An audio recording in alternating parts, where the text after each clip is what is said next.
Jake Asman Show will begin shortly. Thanks to all these great Patreon members who help support the show. Get your SuperChats ready. Jake will be here in just a moment. If you love the New York Jets, this is the place to be.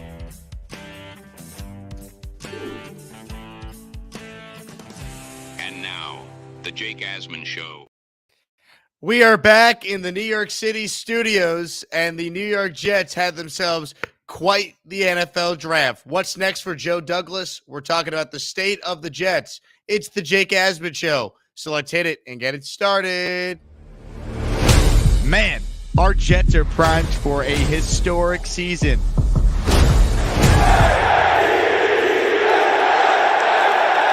We bleed Jets green each and every day. This is not the same old Jets. We have Aaron freaking Rodgers. We have Garrett Wilson. Let's go. We have Brees Hall. Please subscribe and hit the like button below. Super Chat, baby. Cut the line. We have Sauce Gardner. We have Quinnen Williams. The Jets bandwagon is loaded. Now it's time to talk all things New York Jets.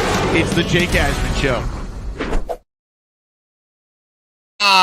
Here we go, Jets fans. Welcome in, everybody. It's time for another Jake Asman Show. Thanks again to everyone who tuned in to our live NFL draft coverage from Circa Las Vegas. It was an absolute blast. Gator gave me the math that if you include the shows we did not involving the actual live NFL draft content, which, by the way, was over 17 hours long, we did close to 19 hours of live programming on Wednesday, Thursday, Friday, and Saturday from Vegas. So thank you to everyone who made that week so special. Thank you to Circa, Jets X Factor, and Custom Bourbon Tours for being our presenting sponsors. Real quick, I am just 7 members away on my Patreon page from hitting the illustrious 400 Patreon subs. We got a cool behind-the-scenes video that's going to drop exclusively for Patreon subscribers before the general public sees it. So check it out, patreon.com/Jake Asman Show. Thank you to Tyrone,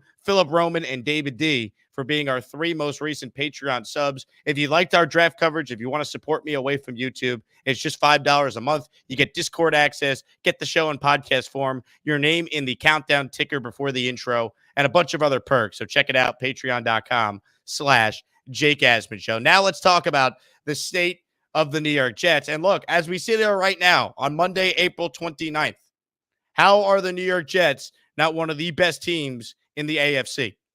I felt like roster-wise, they already were one of the more talented teams going into the draft. But after the draft, where the Jets went out there and they added very specifically to their biggest need, you could argue, the offensive line and solidifying the depth there, how are they not one of the more talented teams in the AFC? I think when you just look at the roster, the New York Jets find themselves as what? The best team in the AFC East, at least on paper? Have the Bills gotten better this offseason? Have the Dolphins gotten better this offseason? The Jets clearly have gotten better. Now, is it enough to close the gap? I mean, look, they beat the Bills the last 2 seasons when Zach Wilson was the quarterback. Miami has shown no ability to actually beat good teams. They went 1-5 against teams with a winning record. 2 seasons ago, they had the same problem. The Jets have shown you they have an elite defense. The Jets have shown you they have an elite special teams unit. The Jets have shown you they have a premier superstar receiver in Garrett Wilson, a premier superstar running back in Brees Hall. They have added Mike Williams. They helped solidify the receiver room with a guy in Malachi Corley, who I think will be wide receiver 3 in the not-so-distant future. I still think the New York Jets can look to the veteran free agent market now to solidify that wide receiver room. I'd like to see them add another pass catcher. I don't believe it will be OBJ. I believe he'll sign with the Dolphins. But I don't know if OBJ is the missing piece anyway for the Jets. I mean, at this point, you get him on a 1-year deal, okay, fine. But Tyler Boyd is still out there. MVS is still out. People are going to shake their head and say, Aaron Rodgers guy. But, man, if MVS is your number 4, number 5 receiver, you could do a lot worse. I'd like to see them add another pass catcher. I'd like to see the Jets potentially add a guy like Calais Campbell to their defensive line room. They were in on him a year ago. I'd feel a lot better about the salary dump of JFM if you replaced him with Calais Campbell, who will cost you less than $5 million. I don't think the Jets will add a safety, but as long as Simmons or Diggs are still out there, why not see if you could bring them in on a one-year deal? And honestly, I would still probably sign David Bakhtiari to the veterans minimum and give him a chance to compete and see what he has left. Because why not? It costs you nothing. But as we sit here and look at this roster right now, where are the weaknesses for the Jets? I saw a tweet from Rich Samiti saying the Jets didn't draft any day one starters. Well, that's not a knock on Joe Douglas. That's a testament to how deep the roster is, if anything. Where could you have drafted someone that's going to be a starter? The only spot was probably wide receiver, and even then, it's not an automatic. And I still think Malachi Corley, who's a top 50 player on Daniel Jeremiah's big board, and the Jets got him at 65, is incredible value and will factor into the offense this year. I think Aaron Rodgers, it's clear based on his actions on Twitter, based on the comments that Robert Saleh made, Aaron Rodgers was fully on board with that pick, watching film on Malachi Corley, who I forget where I heard this. Someone compared him to prime Randall Cobb. Randall Cobb was a yak machine with the Packers. That's kind of Malachi Corley in a nutshell. He's the yak king for a reason. But if you look at this roster right now, there's no obvious holes anywhere. Could they use another safety? Sure. I don't know if Jalen Key is going to be that guy as Mr. Irrelevant. I'd like to see Calais Campbell be brought in.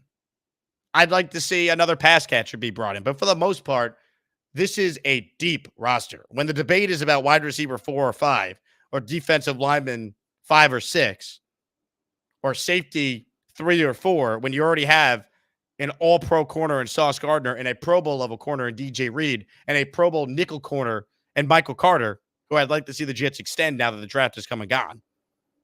This is a damn good roster. There is no excuses for this team. 9-8 and making the wild card and losing in the first round is not good enough. The goal should be to win the AFC East. You cannot look at this team, objectively speaking, and not feel like, if healthy, which is the key for every team, not just the Jets have one of the best rosters in the league. Their backup quarterback is now a seasoned pro in Tyrod Taylor. So God forbid Aaron Rodgers misses 3 or 4 games. They're not screwed like they were last year. If God forbid Tyron Smith can't play 17 games, and newsflash, Jet fans, he won't. He doesn't. He hasn't. Olu Fashanu gets to come in and doesn't have to play right away and gets to learn. And I would be shocked if he's not the swing tackle. He's the backup at left or right. I think the fact that he started practicing at Penn State at right tackle bodes well for his development. You know Olu is going to get all the reps in the preseason, all of them. He's going to get all the reps at rookie minicamp, which starts Friday, by the way. He's going to get all the reps during OTAs. We're going to keep Tyron Smith in bubble wrap. So this kid's going to get a chance to play early in the summer and develop, which I love. But when you break down the Jets draft class, a thought or two on each pick right now before we get to some of your calls here on the program. When you look at this class right here, all right, and thank you to Richie from Jets Media for putting together this awesome graphic. Round 1 with Olu. I get it, Bauer boys. You wanted Brock. How could we sit here and argue with taking the best pure left tackle in the class as far as pass protecting goes? You know, the knock on Olu is, he's not the best run blocker, but people I talk to say he's got talent to get better at it. And the gap scheme the Jets are going to better fits Olu. I love the pick. He's your long-term starter for years to come. Here's another thing that should be mentioned when it comes to Fashanu. This is a guy that, in theory, is your left tackle as early as this year when injuries happen.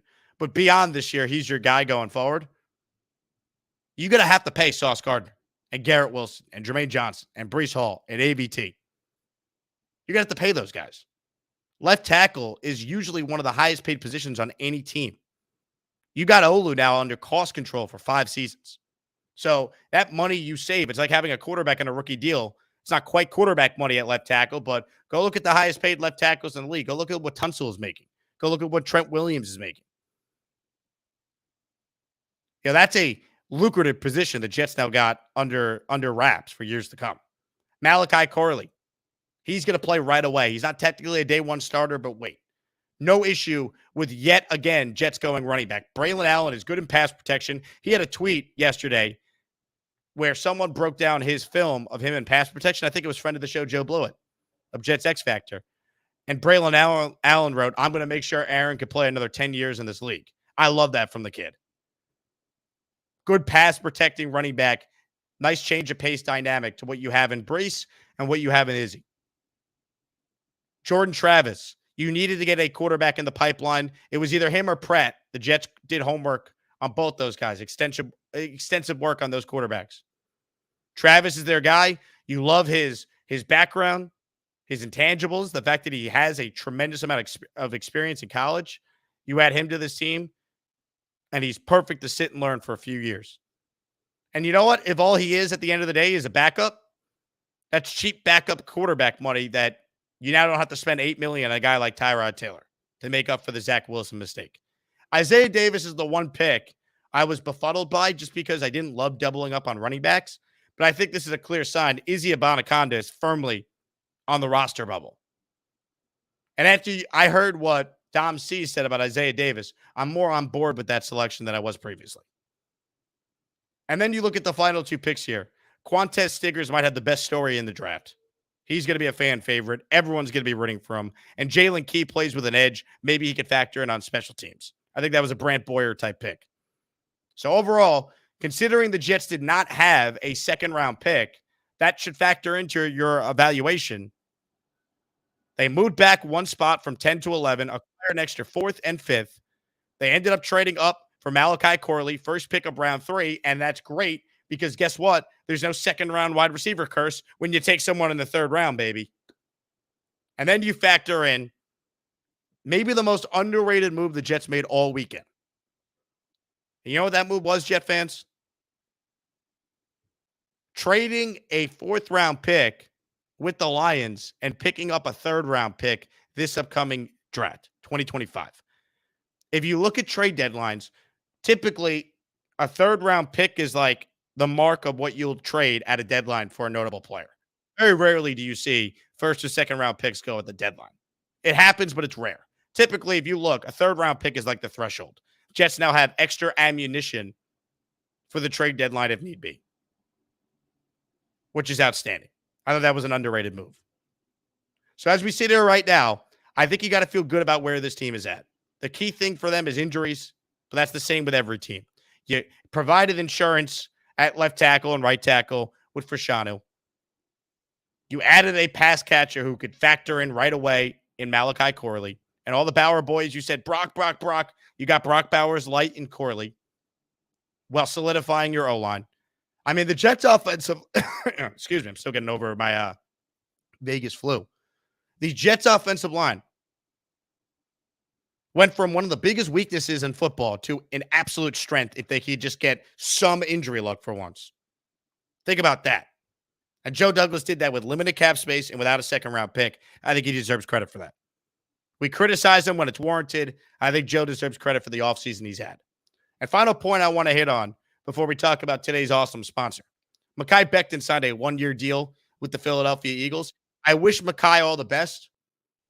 I think the issue with Mekhi was, it's fair to say, does he take well to hard coaching, right? Him and Keith Carter did not see eye to eye. Jeff Statlin, I believe, is the Eagles' O-line coach. He's supposed to be an O-line guru. If anyone can fix Mekhi Becton, you think it'd be the Eagles. He'll be their swing tackle. He's got a lot of talent.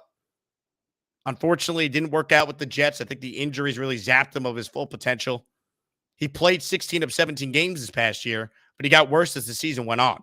I think the wear and tear of not playing for 2 years and coming back this year really caught up with him. But I don't think Mekhi was ever properly coached well either. So I wish Mekhi the best. I think that's a good signing, low risk, potentially high reward by the Eagles. But from a Jet standpoint, I was told at the Combine that there was a, quote, 0% chance Mekhi was coming back with the Jets. In fact, his agent was telling people he was in Indy to try and get Mekhi a job. So it took post-draft, but now Mekhi has a job with the Philadelphia Eagles. So I wish him all the best.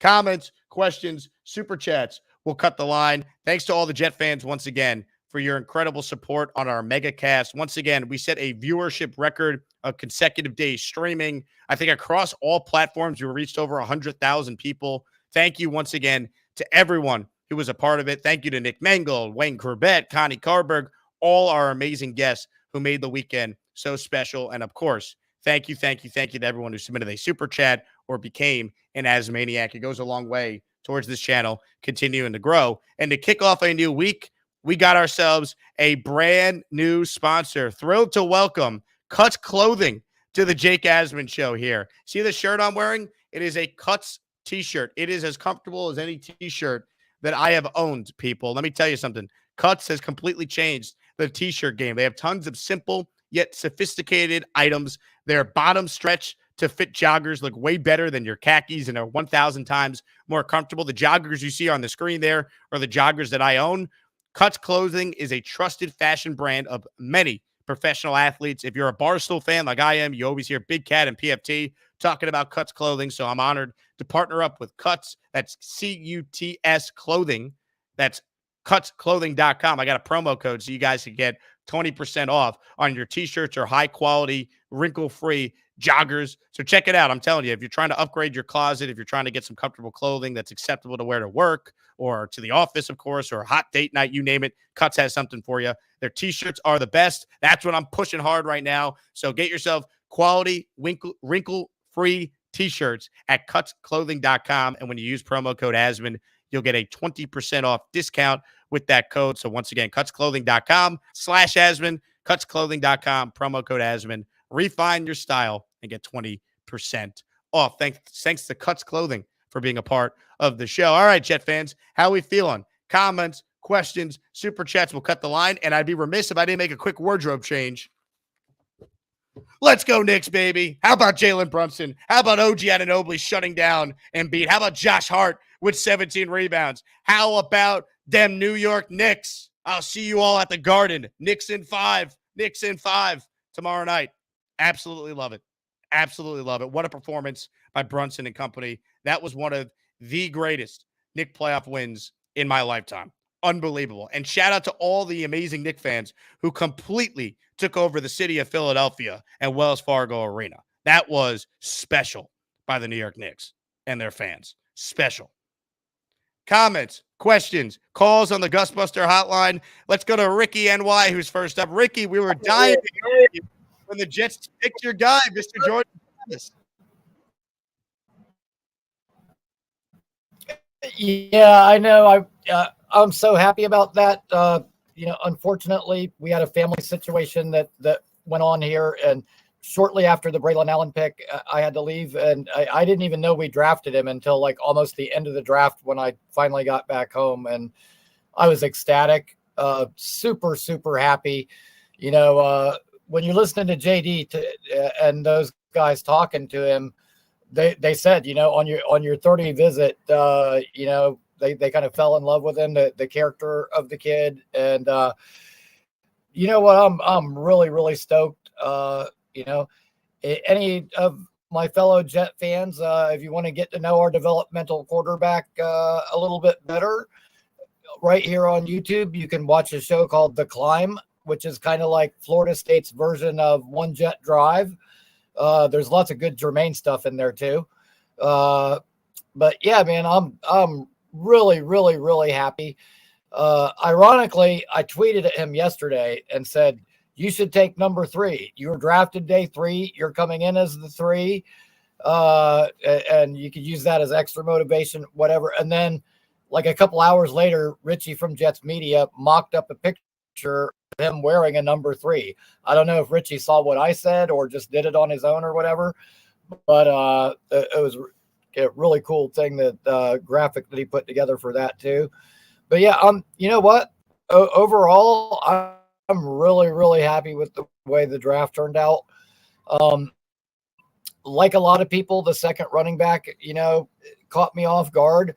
However, with these new kickoff rules, I think that might be where that fits in to their plan. I don't know what that's going to look like, but you know what? Nothing wrong with healthy competition. If Izzy wants it bad enough, beat the new kids out. That's all I gotta say.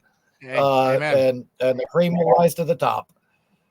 Ricky, good to hear from you, man. Hope all is okay with that family situation you alluded to. But man, I mean, they Jordan Travis, and you would have thought Ricky got drafted by the Jets with every comment in the chat immediately from the Asmaniacs being like, Ricky NY. So I'm happy for Ricky. Very happy for Ricky. I'm also happy for Garth Cooks, who became an As Maniac. Garth Cooks, welcome, welcome, welcome. Thrilled to have you, man. By the way, congrats to all the As Maniacs. Want to know why? I was informed by YouTube last night we hit over 1,000 As Maniacs, baby. How about a jet chant? Let's go. Boom. And most of that is people gifting each other memberships, which is just amazing. Drew writes in with a super chat. He cuts the line as super chats always do. Jets have 2 third rounds next year could prove vital at the trade deadline this year. JD's most underrated move of the draft. Completely agree. I think when you evaluate the Jets draft, that is something that's not being discussed enough about. And you indirectly, let's all say thank you to the great Zach Wilson, because the reason why the Jets were able to make that deal that got them a third rounder is they traded with Minnesota 1 spot and picked up an extra 4th and a 6th. 4th and 5th, excuse me. The 6th rounder they gave Minnesota in the deal was from the Zach Wilson trade.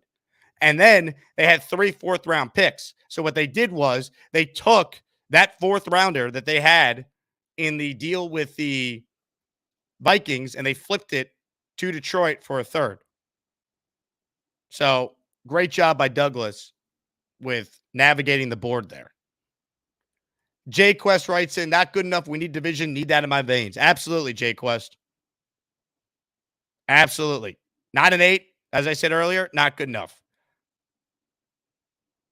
At least double-digit wins and a playoff win is the minimum expectation. The regular season goal is home playoff game. I want to be in the parking lot, ripping shots of Henny in L5 with all the Jet fans for a home playoff game in January. That's the goal. Rich writes in, Corley had 2,000 yards of yak in 2 seasons. He's a beast. He's Brock Bowers light. The things people said about Bowers for his yak ability and Rodgers being able to handle all that and more, utilize his strengths. That's Malachi Corley. King Lowski checks in. JETS. Jets, baby. For all the memberships gifted on this glorious channel of Jet fans, F that damn child, Jake. Let's go, Knicks. Lowski, I'm right there with you, man. You're at the forefront of gifted memberships, and let's go, Knicks, baby. This is for you. Yeah. 8 months, Lowski's been a channel member. Incredible. More calls right now. Gusbuster Hotline. Let's keep it rolling. We got one of our good friends on the line. Asman is up next. What's up, Asman? What's up, Jake? How you doing, man? First and foremost, congratulations on your 17-hour show. I know going into Las Vegas you were sick, but you pulled through. You and Gator, man, everything was intentional throughout the weekend. Thank you, thank you, thank you. I don't know for how long now I've been following you, but ever since I remember it was in December that I run into you live. It's been great. It's been awesome to be part of this, man. I'm ecstatic, I can say. Well, thank you so much for watching, man. And you've been a long time listener, so I really appreciate it, Asman. Great to hear from you. Thank you. All I want to say about the draft, we did what we needed to do for the now and the future. JD, even though he has had some bust picks, the guy knows how to work the board. I imagine and I was predicting this was what was going to happen throughout the draft. They were going to try to trade back, accumulate picks, go for developing players. Every pick that we got, it was spot on. Olu Fashanu, we needed to get that depth behind the O-line. We needed a better. I mean, I really like Xavier Gibson, but I believe he's more like a trick guy. He's more like a special team guy. We needed that slot receiver, and I believe we got the best one in Malachi Corley. The 2 running backs, comparing to last year, if you compare the running back room, the 4 people that we had last year and the 4 people that we have now with Breed Hall healthy, I believe is spot on. Allen was the pick. We needed that truck monster. We expected Cook to be something like that last year, but he wasn't. And then the other kid that we have, great in the special team. I see that they're also looking forward to the new special team rules, so they're already adapting while developing, while having people sit and watch all these great players that we already have. Um, the assessment throughout the weekend, getting that third round pick, it hurt to lose JFM, but like JD said, this is part of the business, and this is what happens when once you get up there and you have all these special players that you know that you're gonna have to pay. That you cannot keep everybody. It is unfortunate. I remember his press conference when he got that deal that he said that he worked. He started breaking down when he said that he works for his kid. I know, like JD said, Denver got a really good one. JFM, there was nothing wrong with this guy. While he was a Jet, we're gonna love him. Uh, I'm gonna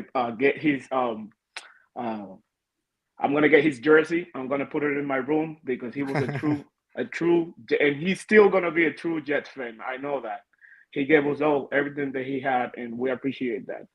But other than that, we got to keep moving forward. We're gonna look forward to this season, like you said, playoff home team. It's there, man. I feel it. Home field during the playoff. That number one seed. It's not looking bad. I think we can pull that through. 13-4. I think that's the magic number. I believe in all my heart we can hit that. I really like what is happening right now. Like I said, a pleasure. Tigre. Muchas gracias, brother. Have a good one. JETS, Jets. Let's go, brothers. Asman, I appreciate you, man. Thanks for the call. I love the positivity. Losing JFM sucks. There's no way around it. I thought the return was terrible. I feel like it should have been able to get more than a throwaway 6-rounder 2 drafts from now. But it is what it is. If you believe Douglas that they just couldn't financially keep JFM at the price he was at, and they approached him with a pay cut, but the gap was too much to bridge. And all right, let's see what they do with this cap space now. Because I still could argue there's some things they could do as far as adding another pass catcher. I'd like to see a Connor McGovern re-sign. You know, if you want to poke a hole at one area on offense, if AVT gets hurt again, they're very weak in the interior. I'd like to see Connor McGovern back. I don't think he's a starter, but he's a solid depth piece at this stage of his career. Good locker room guy. Rodgers loves him. I'd like to see that move be made. I think there's a compelling argument a move should be made there. Drew writes in. He's got a super chat for us. He cuts the line. My one issue with the draft is the Isaiah Davis over Rice. Well, clearly no one thought Rice was any good because he was a 7th-round pick. You know? But that's the one pick that I'm like, really? Double up on running back? That's my only gripe with the draft. But watch, Davis will end up being the best day 3 pick they make. It's sometimes how it goes.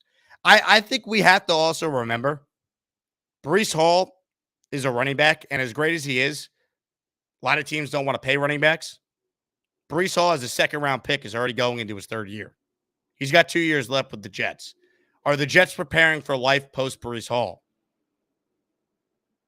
I'm not saying Breece Hall is gone, definitely, but you add a couple of running backs. What if Davis or what if Allen end up being really good, and then you're able to let Breece walk? Like the Cowboys were able to let Zeke walk because they had Tony Pollard. Now they brought Zeke back on a 1-year deal because Zeke crashed and burned like most of these veteran running backs do, you know? The Vikings had Alexander Madison ready to let Dalvin Cook walk. So I love Breece Hall. This is not, let Breece go. He stinks. No, he's amazing. I think he's the best running back in the league.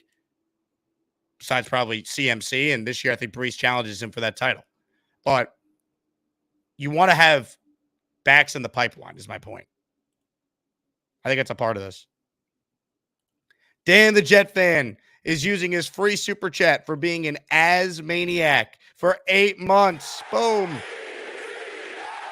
Thanks for the content and coverage this weekend, Jake. Also, how refreshing was it to hear how willing Fashanu is about playing guard if needed? Yeah, we come a long way from Becton being like, I'm a left tackle, all caps on Twitter. Fashanu is a cool guy, man. Although he did himself dirty when they asked him about what restaurants he's excited to check out. He said Peter Luger's and Carbone. You best believe his veteran O lineman heard that and go, we're gonna run up the tab on that night for the rookie dinner. Let me tell you, someone who's been to Peter Luger's and can't get a table at Carbone, both ain't cheap. And Peter Luger's is cash only, so Olu better be ready. He better get that signing bonus from the Jets in cash when he signs that deal. All right. More of your calls right now. Let's go to Mr. Bonesy. Hello, Bones. Jakey, how you feeling, buddy? You know what? My voice is a lot better. I've been guzzling honey and tea, and I didn't have to talk for 7 hours yesterday, so that helped. Everyone kept asking, what's wrong with Jake? I'm like, Vegas. Vegas got him. Bad time to have a cold on top of that many hours of draft talking. You did good though, man. You held it together. You're a trooper. So as your voice just seemed like you had fun the night before, and even though you didn't probably get to go as crazy as you wanted to, that's all it sounded like. And you had so many cool guests that it was fucking awesome. It was an awesome weekend. Awesome to follow through everything with you, and the guests were amazing. It was a good week, baby. I'm very excited. And last night, my Knicks, can we just? I know this is a Jets show, but once the fourth quarter came and OG went on and Achua were like in that swap defense on Embiid and switching on to Maxey, we shut them down. They were like it felt like they were defeated. I feel like Embiid scored like 4 points in the fourth quarter. It was magical. They were not ready for that. Like they shut him down. No, the defense was phenomenal. I mean, Josh Hart completely out rebounding their entire team. It's just the Knicks just it's a cliche, but it's true. The Knicks just wanted it more. Like they're gritty, gutty. It's how they play. Brunson's amazing. Remember, people were concerned. Oh, the Sixers figured him out. And Jalen's like, yeah, watch this, and he's been phenomenal the last 2 games. He was hitting shots over Embiid. Oh, what a game! What a game! Anyway, back to our green and white. I'm very, very happy with how everything worked out. Yes, I do believe that the Jets wanted Dunze or one of the guys. I do believe that was their first preference, especially from how Roger sounded when he was like, well, Ola wasn't a exact need right away, but like that's how he kind of started off his interview on McAfee. So that kind of gave it to me like they were definitely going for one of those top 3 weapons. But you got to play the board. When Atlanta took the quarterback, we were like, oh, maybe this will be good and we'll move a spot back. But that was just fell right into the Bears' lap because we would have had to jump the Bears for Dunze. So, but now it works out, man. We like you just said, Olu's gonna be on the payroll for 5 years on a contract, and it just adds depth to the room. We get Corley, who's gonna he's going to be someone who you have to watch pre-motion every snap. You're going to have to worry about him getting the ball in his hands, the Yak King, and just taking it to the house. Like he's going to be our little Debo, Tyreek moving around in the backfield. It's going to be fantastic he complements what we needed, and he's going to be a great weapon for us. And the one problem we had with JD was that trade with the Packers, right? And if you look deeper into it, it was really because we gave a 6th rounder in that trade to move up for Corley, and that was part of the JFM trade. So we were like scrambling to get an extra 6th round pick to give to Denver to take with. It may have been one of the lower 6th rounders, but whatever it is, that was why that trade happened. And then he made up for it getting Detroit's 3rd, and then the running backs telling me right away that Izzy's on the bubble, like you said. Like it's clear. Like normally we don't keep 4 running backs. One would go to the practice squad. So I definitely feel like Izzy didn't show up in pass pro. He's a little more of a scat back. So maybe. They just, they're going to let him fight out. Maybe Izzy puts on like 15 pounds and shows us something, and, it's just going to be a competition. So that's great. And, getting Quantez, that story, we're going to all eat that up, man. That is the type of story that you want the guy to succeed. And I'm just ecstatic about JD. He killed it in free agency. He killed it in the draft to me. And the JFM trade, what are we going to do, guys? In my opinion, you can't pay someone like a backup like that $16 million. He didn't want to reconstruct to meet what our, Joe Douglas said in his thing that they were far apart. It wasn't like they were close. Like they were far apart with discussion. So sometimes you got to lose players like that. But what do we remember JFM for the most? It's penalties. So unfortunately, yeah, good call, unfortunately, that's But all right, yeah, I'll let you go. I know you got people, but love y'all people. Love everybody. Let's go. Mr. Bonesy from the shoe store, back to work on this fine Monday. Hit the like button. Use the Mr. Bonesy emoji if you like that call from Bones there. Look, it's unfortunate, but the one area you have to trust the Jets, and they've earned the benefit of the doubt, is defensive coaching, specifically the defensive line. I think Kinlaw is going to be a good player for them. He could take up some of that JFM role, that nitty gritty, do some of the dirty work. I think Will McDonald has a chance now to really play, right? Like, we wanted Will McDonald on the field. He's going to play. They used the first round pick on him. Let's see that Jermaine Johnson leap from McDonald. Jermaine, at this time, we didn't know what he was, and now he's a Pro Bowler. That was one of everyone's favorite Jets. You know, like the new legacy jerseys got released 2 weeks ago. I bought a JFM, or JFM. I bought a JJ jersey. You know, I think Lakey Fotu's got some potential. You trust the coaching staff there to coach these guys up. Snowball has been an Asmaniac for 8 months. Thank you, Snowball. Jets fans unite and put your differences aside. Promising draft. Had a ball with your dad, Neil, and Rob on Thursday. Feel better, Jake. Snowball, I heard it was a great time, man. Thank you. Comments, questions, super chats. We'll cut the line. Appreciate everyone tuned in. I want to give some love to our most recent Patreon subscriber. Love when we get a Patreon subscriber in the middle of the show. Shout out to Tony D. Tony D. Filippo. He signed up for the year and saved 15%. Thank you, thank you, thank you. We are now just, I think now 5 Patreon members away from 400. And I have an exclusive video behind the scenes Vegas recap edited by the great Gator McCluskey that's going to be dropping first seen by Patreon users. So check that out. Patreon.com/Jake Asman Show. All right, more calls right now. Let's check in with one of our favorites. Ladies and gentlemen, the state of the Jets with Neil in Garden City. Hello, Neil. Hey, how are you, Jake? What's up, Neil? I froze there for a second. All right. You know, I had a lot of time to digest the draft over the weekend. I listened to an interesting take on the draft from the guy TD from Miami. What's his name? TD? TD Finstock. Oh, yeah. I'll tell you something. You know, he gave a list of from bottom to top who had the best draft, and he put Miami at the worst. He put Buffalo second to last, and he put us second in the draft. And, you know, did it on a kind of like a need versus how they fill their need, who's going to be starting and making an impact this year. Well, Neil, are you ready for this? Yeah. How about the first ever Miami fan hell? Dolphin fans, are you really feeling like this team can compete with the Jets this year?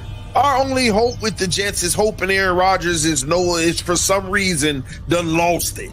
The Jets are loaded. They don't have a single hole on the entire roster now. A single hole. They just like, hey, we having fun. We getting depth for the future. Like, they're building for the future with a roster that's complete, with no hole. And they already got a little depth. Y'all the future. Y'all just going to have to sit back and chill. There you go. And I'm going to tell you something. I give him a lot of credit because he catches a lot of crap, you know, on that AFC East roundtable, you know, with the Bills guy and Richie. He's speaking truth. I mean, there's just no way around it. This is a complete roster. We just added a couple of really nice pieces with the running. You know, I wanted a big fullback, a guy with power that's going to knock around the defense in the first half. We have that. And now we just have to fine-tune things, and we are going to be, wow. It's going to be great. I can't tell you enough. I can't be as happy as I am if it was any other year. I've been telling everybody, this is the best roster we have put on the field ever. I'll say ever. And I've seen them all. Time to win. They haven't had a quarterback this good since Namath, you know, like it's time. Let's go. Let's go, baby. I am so pumped up. Great job, Jake in Vegas. It was great listening to everybody. And again, I ditto what Snowball said. It was nice getting together with your dad and him. And Rob is a character, man. I got to tell you, he's a character. He really is. He is like all over the place. And, we all pretend we know something about the draft, but like you said, it's a lottery. It's a bunch of fizzly until these guys actually perform. We never know what we're going to get. But you have to like the receiver we had because, again, Yak is a big part of the game. And we added that real good cornerstone left tackle, which TD said is better than they asked him the top 3 draft picks. And he put our guy at number 1 in the whole draft on the AFC East side because he is has an immediate effect, and he's going to be a 10-year starter for us in a cornerstone. And we really didn't need anything huge in the draft. And although these receivers, all had a lot of sex appeal, there was so many of them. Now, the only thing I will say is with the addition of Pearsall to the 49ers, they're going to give up Samuel or Ayuk. I'm very interested to see who picks one of those 2 players up. What's your thoughts? I'll let it go. Yeah, Neil, I appreciate it. Before you go, though, I actually got a super chat for you. All right. And here for the memes wants to know, would you rather have Santonio Holmes in his prime or Garrett Wilson today? Santonio Holmes was a really, really good player. But they didn't use him like they used Garrett Wilson. Garrett Wilson's a centerpiece on our offense. He does so many things in the slot. He's bigger. He's got a better contested catch type thing. Santonio Holmes was a burner.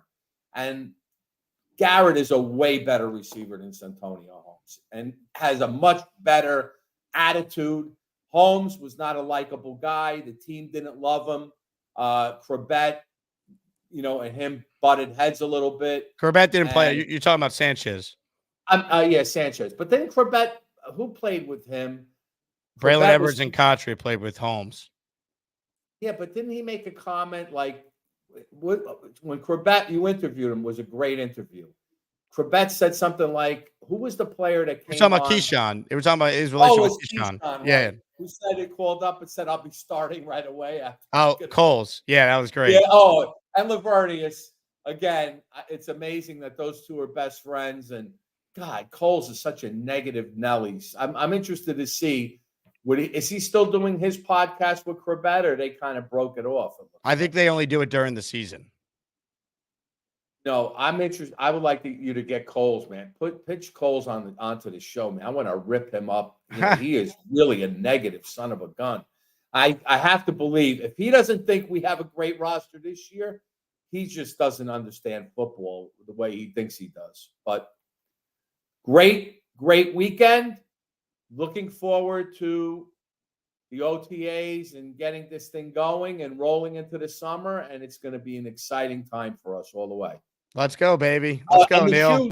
Jake, I've made all 13 of my points. Before you cut me off again, I'm going to throw myself out this goddamn window.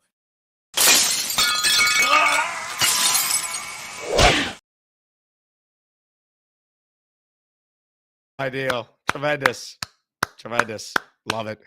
Absolutely love it. There's a bit of a lag on my end here. My internet is still, my computer. I might need to just get a new computer. All right. All super chats go to me getting a new computer at this point because I can't do it anymore. I'm beyond pissed. Atlanta Jets fan with a super chat. What players do you think the Jets should target from the UFL? I have no idea, Atlanta Jets fan. I don't want to give you a BS answer. I appreciate the super chat. I haven't watched a second of the UFL. So I couldn't even tell you. I'll tell you what, though, if there's players that stand out, all 32 teams are identifying them. But I haven't watched any of it, so I wouldn't know. Normally I'd say take the best kicker or punter because the Jets never have a good one. But they now do. Thank God for Morstead and Zerline back for more. Thank God. Gonzo Badger writes saying, good morning, Jake. I have to thank you. My wife has gained a lot of Jet knowledge by listening to your show with me. Keep up the good work. Hey, Gonzo, shout out to you and your wife. Speaking of wives, I want to give love to a listener here. So when I was at Circa and I was checking in on the first day, I met a woman, very nice. I'm not going to give away her name. And she told me that her ex-husband, Frank, a huge, huge listener of this show. So Frank, great great to get get a chance to hear your story. Big Jet fan from Brooklyn, and your ex-wife, where I know you guys still are very close. She says you watch the show every day, and you're a true diehard, live and die with everything Jet fan. So wanted to shout you out, Frank. Nice to meet your wonderful ex-wife at Circa, who was working the front desk. Gary writes in, get yourself a new computer. Don't love the draft, but let's go Jets. Gary, thank you. This $5 might go to the computer fund.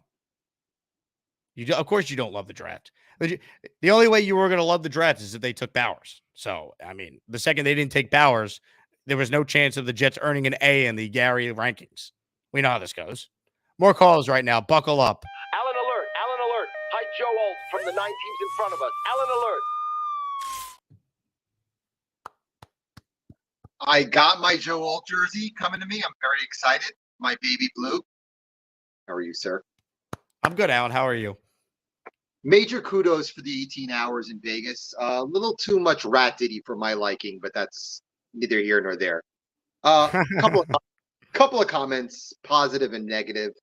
My positive comments, I like the fact that they went lineman and then receiver first 2 picks.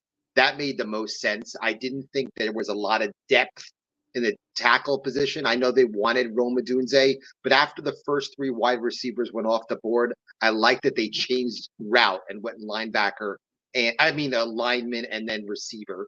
I also like the Detroit trade very much. And now here comes the negatives because it's me. First of all, day 3, I just thought it was an awful day for JD, in my opinion. I just thought 3 of the 4 trades made no sense. I heard rumors. But one of them was an awesome trade, though. Getting a 3rd-round pick was a great move. One was a good trade. I thought the other 3 were terrible. I read that the Jets wanted Javon Baker at 111, and when the Patriots took him at 110, it looks like they just changed routes. What bothered me the most is that the Packers had 2 5th-round picks, and they settled for a 6 in that trade back. I wanted TJ Tampa very badly in the 4th round. I just thought they reached a lot. I liked the Braylon Allen pick. I hated drafting two running backs. It made no sense. And to me, that they're going to basically cut a 21-year-old running back in year 2 is a really bad sign for me. That bothered me the most. I mean, he was a 5th-round pick. I mean, it's like I'm not going to lose sleep over Izzy being a 5th-round pick not working out if they end up cutting him. Maybe he still makes the team. Who knows? But you don't draft 2 running backs in 2024 back-to-back rounds. I just don't think so. I didn't like drafting 2 running backs. I agree with you there, but like I'm not going to criticize him if Izzy ends up not working out. It was a day 3 5th-round pick. Like they bet on his speed, and if it doesn't work out, it doesn't work out. But like, who cares? And finally, the JFM deal. It's a result of some really bad free agent signings. I mean, right now you look at them; they have $52 million in dead cap. That's on JD. They're paying a lot of these guys not to be here. And hopefully, and I have a lot of confidence in their defensive coaches. Hopefully, I read a lot about these UDFAs. Maybe a Leonard Taylor at defensive tackle can stick, or maybe the kid out of Michigan, McGregor, or the kid out of UConn, Ellis, can stick. Because, again, I don't like Michael Clemens. I don't think he's a really good football player. I would hope that one of these guys could supplant him. I know he played out of position last year, and I know they told him to gain weight. I just don't think he's a good football player. I don't think he's a smart football player. So hopefully they can get one of these guys or 2 of these undrafted free agent defensive linemen to make the team. But finally, what bothered me the most is all I heard throughout the week about this draft was that it was top heavy. It was heavy in receivers and offensive linemen, and they only drafted 1 of each. And that bothered me. I thought they needed to draft maybe 1 more offensive lineman, maybe a mahogany in round 5 or 6, or take another wide receiver. I just didn't understand the idea of drafting 2 running backs in a subpar running back class. I mean, if your biggest knock is the running backs, then like they had a pretty good draft because they got the best pure pass protecting left tackle, and they got a guy who's a top 50 player, and most of the guys on like Jeremiah's big board at pick 65. So like, I think if it's day 3, like I'm not going to lose sleep over it. I think they clearly became a much better football team following this draft than before. I think it's a C plus draft, which is which is an okay draft. That's good. I thought they were a B plus draft through the first 2 days, and I thought they were a C minus draft on day 3. I really did. I just didn't. It's a good thing that day 3 doesn't mean as much in the grand scheme of things. You got to hit on your first, and they didn't have a second. Your first and your day 2 picks. I agree, and good luck to your Knicks. Watching the fans say "fuck Embiid" at Wells Fargo was definitely classic. I actually like that. So wow. I don't hate. I mean, I hate the Knicks, but I don't like the Sixers. But the idea that the Sixers had all those Knicks fans in that building was just unbelievable. I'll tell you that. You're right, Alan. I appreciate the call. Alan being positive about the Knicks. Never thought I'd see the day. I mean, if you're a Philly sports fan, you got to be embarrassed. All right. You're supposed to be big, bad Philadelphia. Oh, we care about our teams. We only have 4 of them. Everyone's a fan of the teams. You let the Knicks fans run your building yesterday. Joel Embiid, who's the dirtiest dirtbag player in the league, tries to elbow Brunson to the throat, and then Brunson just went into God mode after that. That's how it's done, by the way. And would Embiid not have a field goal in the fourth quarter? It's the same story every year with him. 10 years in the league. How many conference finals appearances for the great Joel Embiid? And they're going to say, oh, he's hurt. So is he hurt in game 3 when he scores 50? And then he's not hurt in that game, but then he's hurt when they lose in game 4. The excuse making is hilarious. All right. Knicks won that game without Mitchell Robinson, who got hurt because that dirtbag injured him. Hartenstein was in foul trouble. They lose Bodega, 5 minutes into the game? Their 6-man scorer off the bench, and the Knicks still won that game. Suck it, Philadelphia. Suck it. That's what I have to say about that. More calls right now. Ladies and gentlemen, the leader of the Bauer boys, Gary, up next. Hello, Gary. What's going on? Congratulations to you, Knicks, man. I thought they were better than Philly, so they should win the series.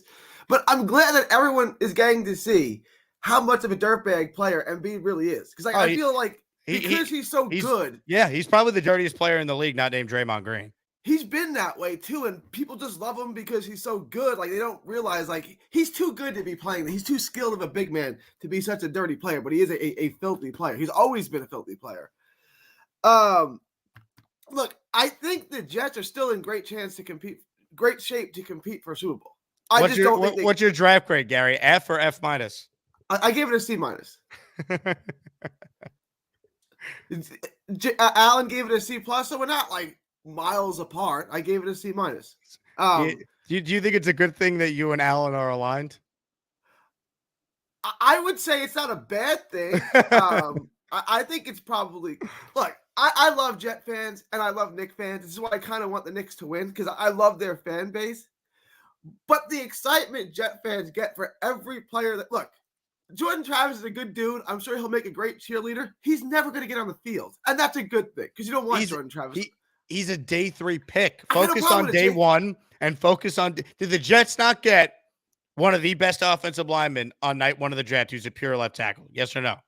On paper, but what I'm told, yeah, I don't know. I don't know. Well, that's all we could go by. I'm not going to sit here and act like I know all the intricacies of Olu. But guys I trust say he's that type of player. Sure. Okay. Yeah. And then did they not the next night get a guy who most of the draft experts had as a top 50 player at pick 65, who is great after the catch, which is what the Bauer, led by you, talked about Brock being able to do? Did they not get a guy who's Brock Bowers light on night 2? I'm not going to say he's Brock Bowers light.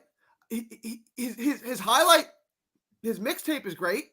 Again, he's playing against subpar competition, but yes, his mixtape is great. He looks phenomenal, but I don't know if that's going to translate. I mean, it's not a bad pick. I'm going to reserve judgment on that pick altogether because I don't know anything about him. I don't watch a whole lot of Hilltopper football. So what could they have done to get higher than a C minus, Gary? Just take Bowers at 10 and then you would have given him an A? Is that really what this is? Well, yeah, I would have taken Bowers at 10 and then with my picks on day 2 and my 4th round pick, I would have gone offensive line. Like you could have got Christian Jones in the 4th round. You could have got a lot of guys. So I would have got the impact player and then filled up my offensive line with the later picks. It's fine. Like I just, and your defense got worse. Like, can we acknowledge that your defense after Saturday got worse. So, like, Well, I mean, I guess, but I'm putting my faith in Will McDonald being really good, and I'm putting my faith in the Jets' defensive coaching staff being able to have a first-round pick that didn't play, a la Jermaine Johnson 2 years ago, take a big step into year two. So I think they can replace JFN's production at a fraction of the cost. That's the thought process there. I hope so, right? But Will McDonald barely got in the field last year, right? And the thing with Braylon Allen, like, I think the reason they took the other guy, Davis, who I've never heard of before, was because they got buyer's remorse immediately and realized that this guy ain't it. And they said, we better fix this problem. Look, Joe Douglas has taken 6 running backs in 5 years, and you still don't have an RB2. So, I mean, but Gary, he's taking them on day 3. Like, it's a crapshoot at that point. The one time he invested seriously in a running back, he nailed it with Brees Hall. He traded up for him. Nailed it. Second round pick, traded up. And he's good on trade ups. He is good. Like, I hated the Jermaine Johnson pick. I thought he was too light in the ass. But this is not an NFL player. Worked out, right? So he's good on trade. He traded up for Jermaine Johnson, right? Correct. Trade up. Yeah. So he's good on trade ups. When he sees someone he values, he's good at it. But these picks where he's traded down and these running backs, like, he's slow and he can't catch the ball out of the backfield. I don't understand. Like, I watched him in college. He's not good. Like, and if you take a running back early, Jonathan Brooks was the first running back off the board, right? I don't know. Was he? They were never going to take a running back early. They did it in the 5th round. But that's what I'm saying. If you take him early, you're over. Like, Brooks is not going to be an impact. So you take him too early. So, I mean, you really don't want to take a running back before day 3 unless you think. That's what they did. That's what they did. They took 2 running backs on day 3. So why did they trade all their picks down and not take Bucky Irving with the pick that they had? Because they probably had a higher grade on the guy they took. You can disagree with it, but that's their thought process. And then another one, the next round. I did not agree with 2 running backs, but I think it's a sign that Izzy's days could be numbered, and he's going to have to fight to make the team. And I think the Jets want to have a staple of running backs, so they have a chance to be able to replace Brees Hall without having to pay him the bag in 2 years. I think that's part of the thinking too. Last thing, Ricky made a good point. I don't know anything about the running back from South Dakota State. Something is that Isaiah Davis? Go watch Dom C's evaluation of him on my show if you want more of him. Is he a special teams player? Because yes, with the new kickoff rules, okay. I mean, maybe that's what they were. It's a six round pick, so it doesn't really matter. 5th, 6th, whatever it was. So it doesn't really matter is he a special teams player? That's good. Like, that's a good value. So also, Gary, would you agree that Hassan Reddick is a better player than Bryce Huff? He's a better player, especially right now. Currently, yeah. So are we sure the Jets defense got worse? Because I'm not. I think they're still a better defense. It got worse yesterday. Like, it got worse. It's worse. Maybe. What if Will McDonald ends up being like Jermaine Johnson this year? Then we'll all be happy. Again, your expectation, you're of let's win the division. No, let's win the Super Bowl. Well, winning the division should be a part of that, but the goal is to win the Super Bowl. It's Super Bowl or bust. At least go to a Super Bowl because I've never seen it before. So neither have I, Gary. Go to a Super Bowl. Super Bowl or bust. It might be hard for the Jets to win the Super Bowl because they didn't take Brock Bowers. Did somebody say Brock Bowers?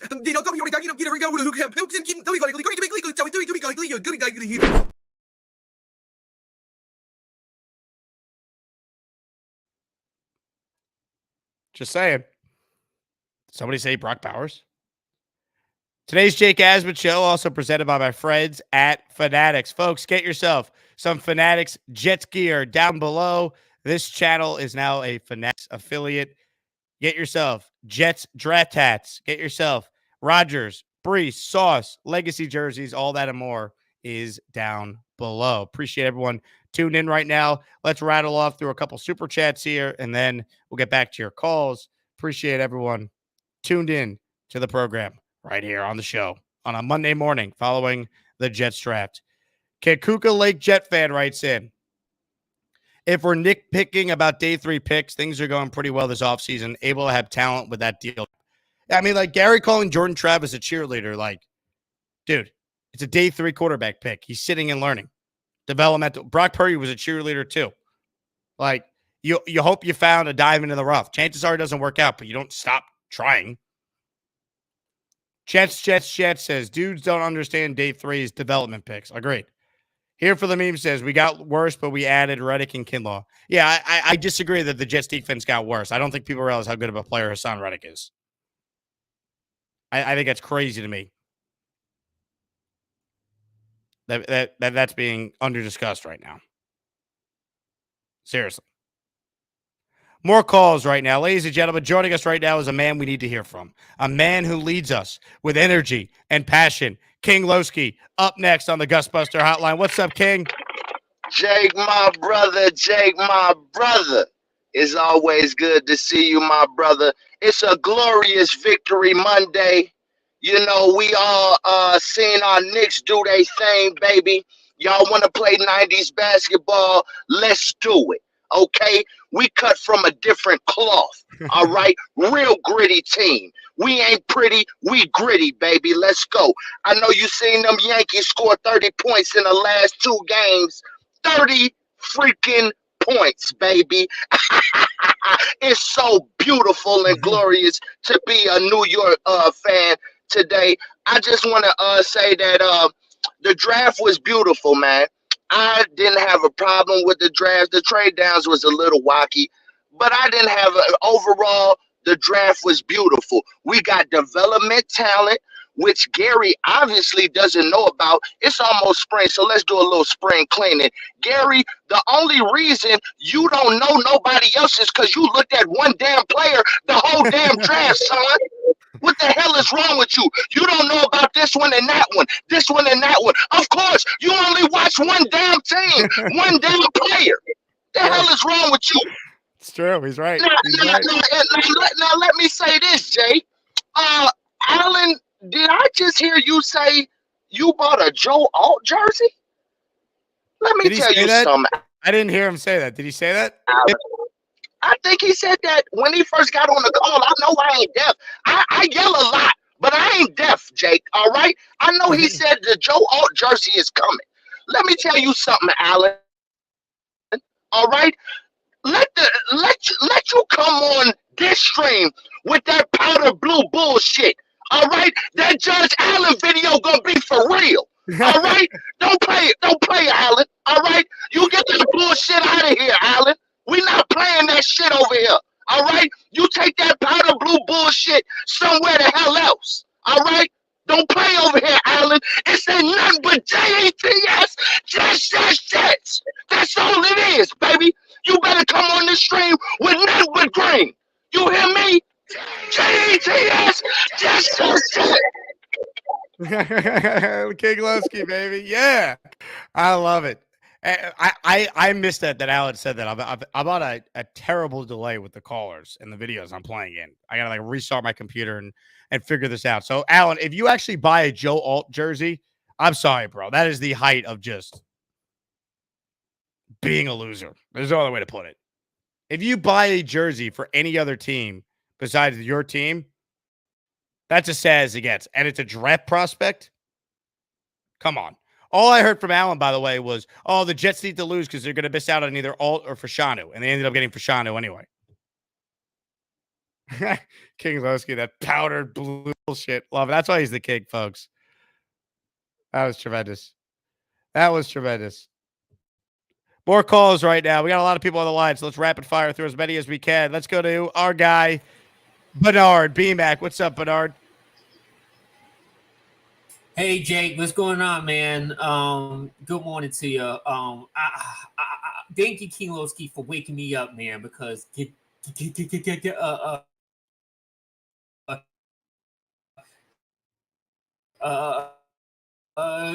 put me to sleep, man. Yapping, man.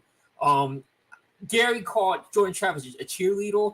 Gary, was Jordan Love a cheerleader when we the Packers drafted him? Was Rogers was a cheerleader in 2005 when we drafted him? Was Patrick Mahomes was a cheerleader? Like, the plan is to take a quarterback you love in the draft and have him as an mental project so he can learn. So they don't have to throw him out on the fire right away. You know what I mean? Like the biggest mistake that y'all made with Zach Wilson, because y'all didn't send him and groom him, y'all just throw him to the fire. So Gary needs to shut his mouth, man. You know, Brock Bowers and Jameis Winston, and like, I don't know, man. Like, Gary got these dudes talking like he's in the Hall of Fame. So thank you, King Lowski, for waking me right up and getting me jabbed because Gary just put my energy low. And the one thing I want to say, JB, before I go is that I shout out to you for you being sick and you know still battling through it, man. You are a warrior at heart. You know what I mean? And I love you, man. Go Packers and go AR8. I love it. Mac, thanks for the call, man. I think I think he was a little choppy, not just on my end, but in the chat. But we got his point. Yeah, I mean, Gary's had some unique quarterback. Caleb Williams, 3rd round grade. That was the first pick of the draft. Like analyst out of his consensus top player. Billy Blaze writes in with a super chat. Izzy's in trouble, but so is Yeboah. He plays that fullback / pass protector, and A-Rod said he loves him some Kuntz. Yeah, Yeboah's going to have to compete for a spot. There's no doubt. No doubt. Maybe Kuntz can make the team this year, though. Right? Roger said him and Kuntz on scout team were dominating. That's what you want. Diamond in the rough player that develops into a big-time player for you. That's the hope. If you're watching this live right now, hit the like button. We got 650 of you in here live. I want to make sure that you guys are aware that Huga House has restocked some of the hats that you always see me rocking on the show, including this hat right here that Aaron Rodgers was wearing on day 1 of Jets offseason workouts. Go to hugahouse.com and use the promo code Asman at checkout so you can get yourself a vintage cap, 15% off. Buy one hat, get the second hat, 30% off. So shout out to Huga House for having themselves quite the deal going right now, courtesy of that promo code.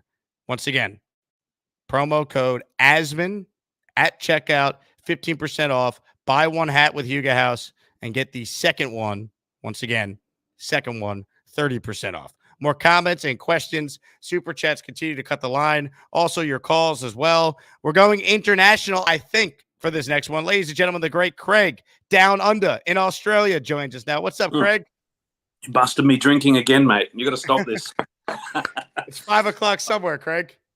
It is. It's almost midnight. I'm in the. I am traveling. I'm in the great state of Western Australia, in the city of Perth, most isolated city in the world. It's a beautiful place, actually. I'm counting the days, man. On the plane in 3 days to to the deep south, to Barbecue Central, and just staying here at the casino. I've been downstairs and cleaned out the poker table, as I do every couple of months when I come here. They're possibly the worst poker players in Australia. So if you like playing poker, this is the place to come to. That's awesome. It's amazing. So, excuse me. I'm going to throw a cat amongst the pigeons here. There's been some chat earlier about steak in New York City. I'm just going to say Keen's Chop House for the history. It's been going longer than anywhere. And Gallagher's for lunch. Best value versus amazing food, which we're going to find out sometime next week. It's going to be absolutely epic. I saw Gonzo comment earlier about asking whether Chipotle sold computers, and I'm thinking, do I need to go into Chipotle near your apartment and discuss this with them? Because I think they owe you the most shit hot gaming computer, known to man for all your promotion of them. So I'm willing to do that, mate. I'm more than happy to do it. I love it. Well, Craig, we might need you to, so stand by. It can be done. It can be done. So anyway, I know you got a lot of calls, mate. I'll let you go. Probably won't talk to you between now and Texas, but I intend to call from San Antonio. So and then catch all you guys next week. So take care, mate. G'day to everyone in the chat. Love you all. Craig, stay safe, man. Safe. Can't wait to see Craig. He's coming to New York next week, baby. It's all happening. Can't wait. More calls right now. Craig is right. We do got a lot on hold. Bobby Midnight. What's up, Bobby? Hey, how you doing, Jake? I What's got up, 4 Bobby? points to bring out. 4 points today. Okay? Let it rip, Bobby. First, I want to talk to that Allen boy. I'm telling you what he said before about my friend Rat Diddy. We had you on for only like 2.5 minutes, Alan. You make me sick, okay? You just make me sick. You're talking about Rat Diddy? Hey, you better go through me before you get through him, okay? Hey, let's go, Bobby. You make me sick. You look like a cartoon character too. So Here's a live look at Alan, Bobby. What do you think of this? get that picture off. He's making me cute. Yeah, he's making me cute. Okay, I got a question for Mr. Bonesy. He's in the chat. Last night we went on Rick's channel yesterday, right?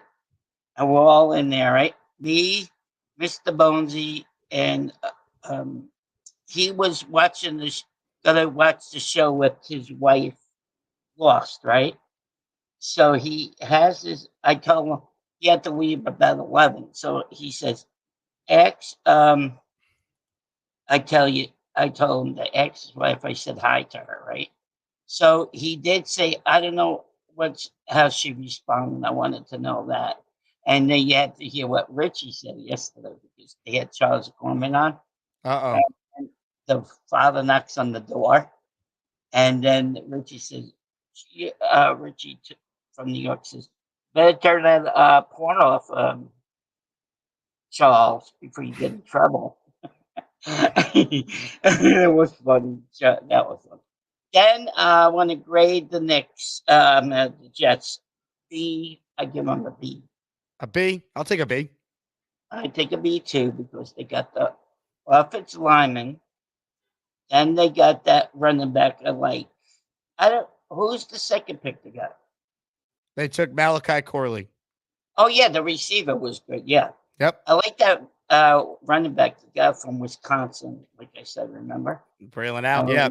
Hey, Bobby, before you go, I have another super chat for you to read because that was a hit segment that we did during the megacast. Yeah. Oh, yeah. Okay. Rat Diddy, don't worry, Bobby. He's hitting on me. Laugh out loud. Rat Diddy, the way he talked about you, I had to stand up for you because I can't stand Mr. Cartoon character, okay? That's all I have to say about Mr. Cartoon character. He's not my friend anymore. I'm not even going to bother to. Oh, look at that. Look at oh, no. Screw up. What? Bobby, my wife said in a sexy voice, what's Bobby doing at midnight? And the Knicks, oh my God. Doesn't Embiid look like a tall Frankenstein, doesn't he? I can see I see the resemblance. He's a doofus. I tell you, I can't stand the guy. I got to change my number to 5, not 6. We're going to win it tomorrow night. We're going to get rid of those smelly 76ers. Are you on later today or no? Just one show today? There'll be another show later. I like what time? 3 p.m. Eastern, roughly. Okay. You got any special guests coming up? You're going to have to find out. Oh, I hope it's Johnny Ice. No, it's not Johnny Ice. Oh, okay. All right. So I let everybody go. I just wanted to bring that to. And Alan is definitely a cartoon character. Yes, he is. Well done, Bobby. Excellent call. Bobby's laugh there was tremendous. I got to isolate that and use that as a laugh track. Tyrone writes in, and shout out to Tyrone. Earlier, he signed up for our Patreon, which I certainly appreciate. Great draft. Love the quarterback. Corley Fasciano will pray for Ziggers to make the team go Jets. Ziggers has a lot of talent, man. You know, started watching some film on him after they took him. Excited to see what he maybe could do. I think he could play both safety and corner for them. So I like the talent. Credit to Connor Rogers. He was all over that as a guy the Jets would take. He nailed that. The small health court with a super chat. Travis, first round or second pick if he wasn't injured. I think he would have been a day 2 pick. He wouldn't have been a first rounder if he didn't get hurt. I think he could have been a second or a third rounder. He definitely would have been higher than where he was picked. So I like the value there. He doesn't have to play. It's truly a redshirt year. Hit the like button if you're tuned in. Let's get to over 300 likes. Shout out to everyone for their incredible support. More calls right now. Let's go to the big fella. He's up next. What's up, big fella? Hey, Jake. Congratulations on the weekend. It was amazing shows, man. You did a great job. Thank you, man. Appreciate you being a part of it. Oh, absolutely. I gave the draft a B minus. That's what I'm figuring with this draft. I hated the trade back for the 6th. I think if we wanted to draft a running back, we could have done it with that 4th round pick at that spot. But I'm kind of a homer, so with Tennessee. So Yeah. I admit it. It sucks he went to the Dolphins. Like if he went to another team, you'd be able to root for him. Yeah, I mean, if we wanted 2 running backs, we could have had Jalen Allen and Jalen Wright and Allen instead of trading back for a 6th. But I don't know. That's just me. I also think they fell in love with the Stigger story more than the player. I don't know. I mean, I kind of worry about that, but it is like it's a late day 3 pick, so it really doesn't matter. Well, the story might be the reason why you want to take him though, because the guy is never going to be outworked and can overcome unbelievable adversity. That's true. But I look more at the play on the field than off the field. So I don't know. I got cut off when I was talking to Nick Faria the other day on the show. He made a statement that Jalen Wright was too much like Breece Hall for us to take him. Now, I don't understand that logic because people are saying in other conversations that it would be great to have Malik Neighbors because he's just like Garrett Wilson. To me, that doesn't make sense what he said. So I don't know. Whatever. Finally, Gary, buyer's remorse would be for Izzy. It wouldn't be for Allen because you draft a second running back. He drafted the second running back. It's not because you have buyer's remorse for a guy who never played. It's because you have buyer's remorse for the guy who played last year and couldn't pass block. So just making that point there.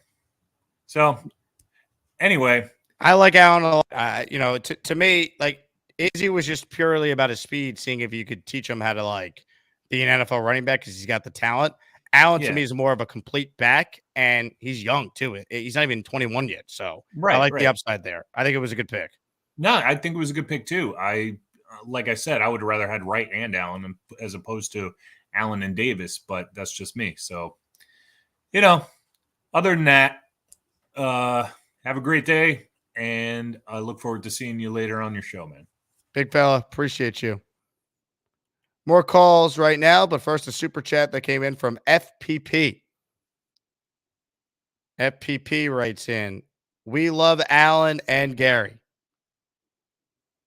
I enjoy the roles they play on the show. I wouldn't say I love them. They're not bad people, but they're a lot to deal with at times." Bang Mateo with his usual dose of negativity. Travis is another Trace McSorley, so let's relax. He's a day 3 pick. He's a developmental quarterback. If he ends up playing for the Jets, it's fine. They needed to add a quarterback into the pipeline. They did. I'm not losing sleep over Jordan Travis. Hopefully he's healthy enough to play in camp and could play in the preseason. Pause right now. We're moving this guy to the front of the line because if you saw our megacast, we began the megacast with an epic performance of our national anthem by this guy. The great Bijan has called in. What's up, Bijan?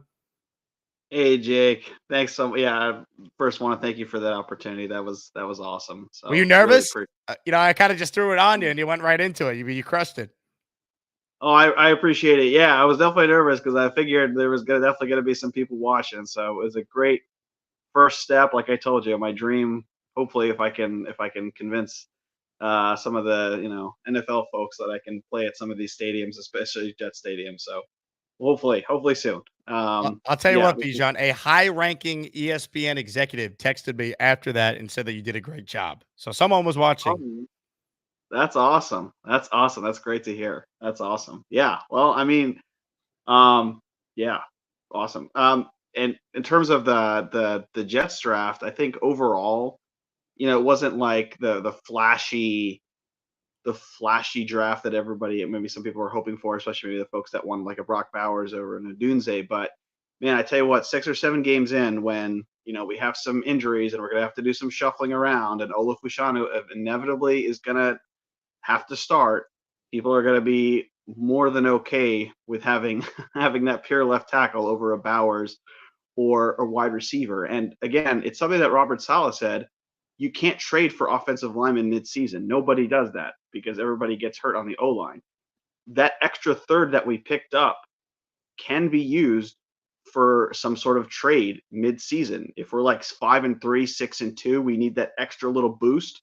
It's so much easier to trade for some sort of like Devontae Adams or maybe somebody to a lesser extent now, especially now that you picked up that extra third. So I liked the left tackle pick. I liked the Corley pick, the Allen pick. I think those are the three highlights for me.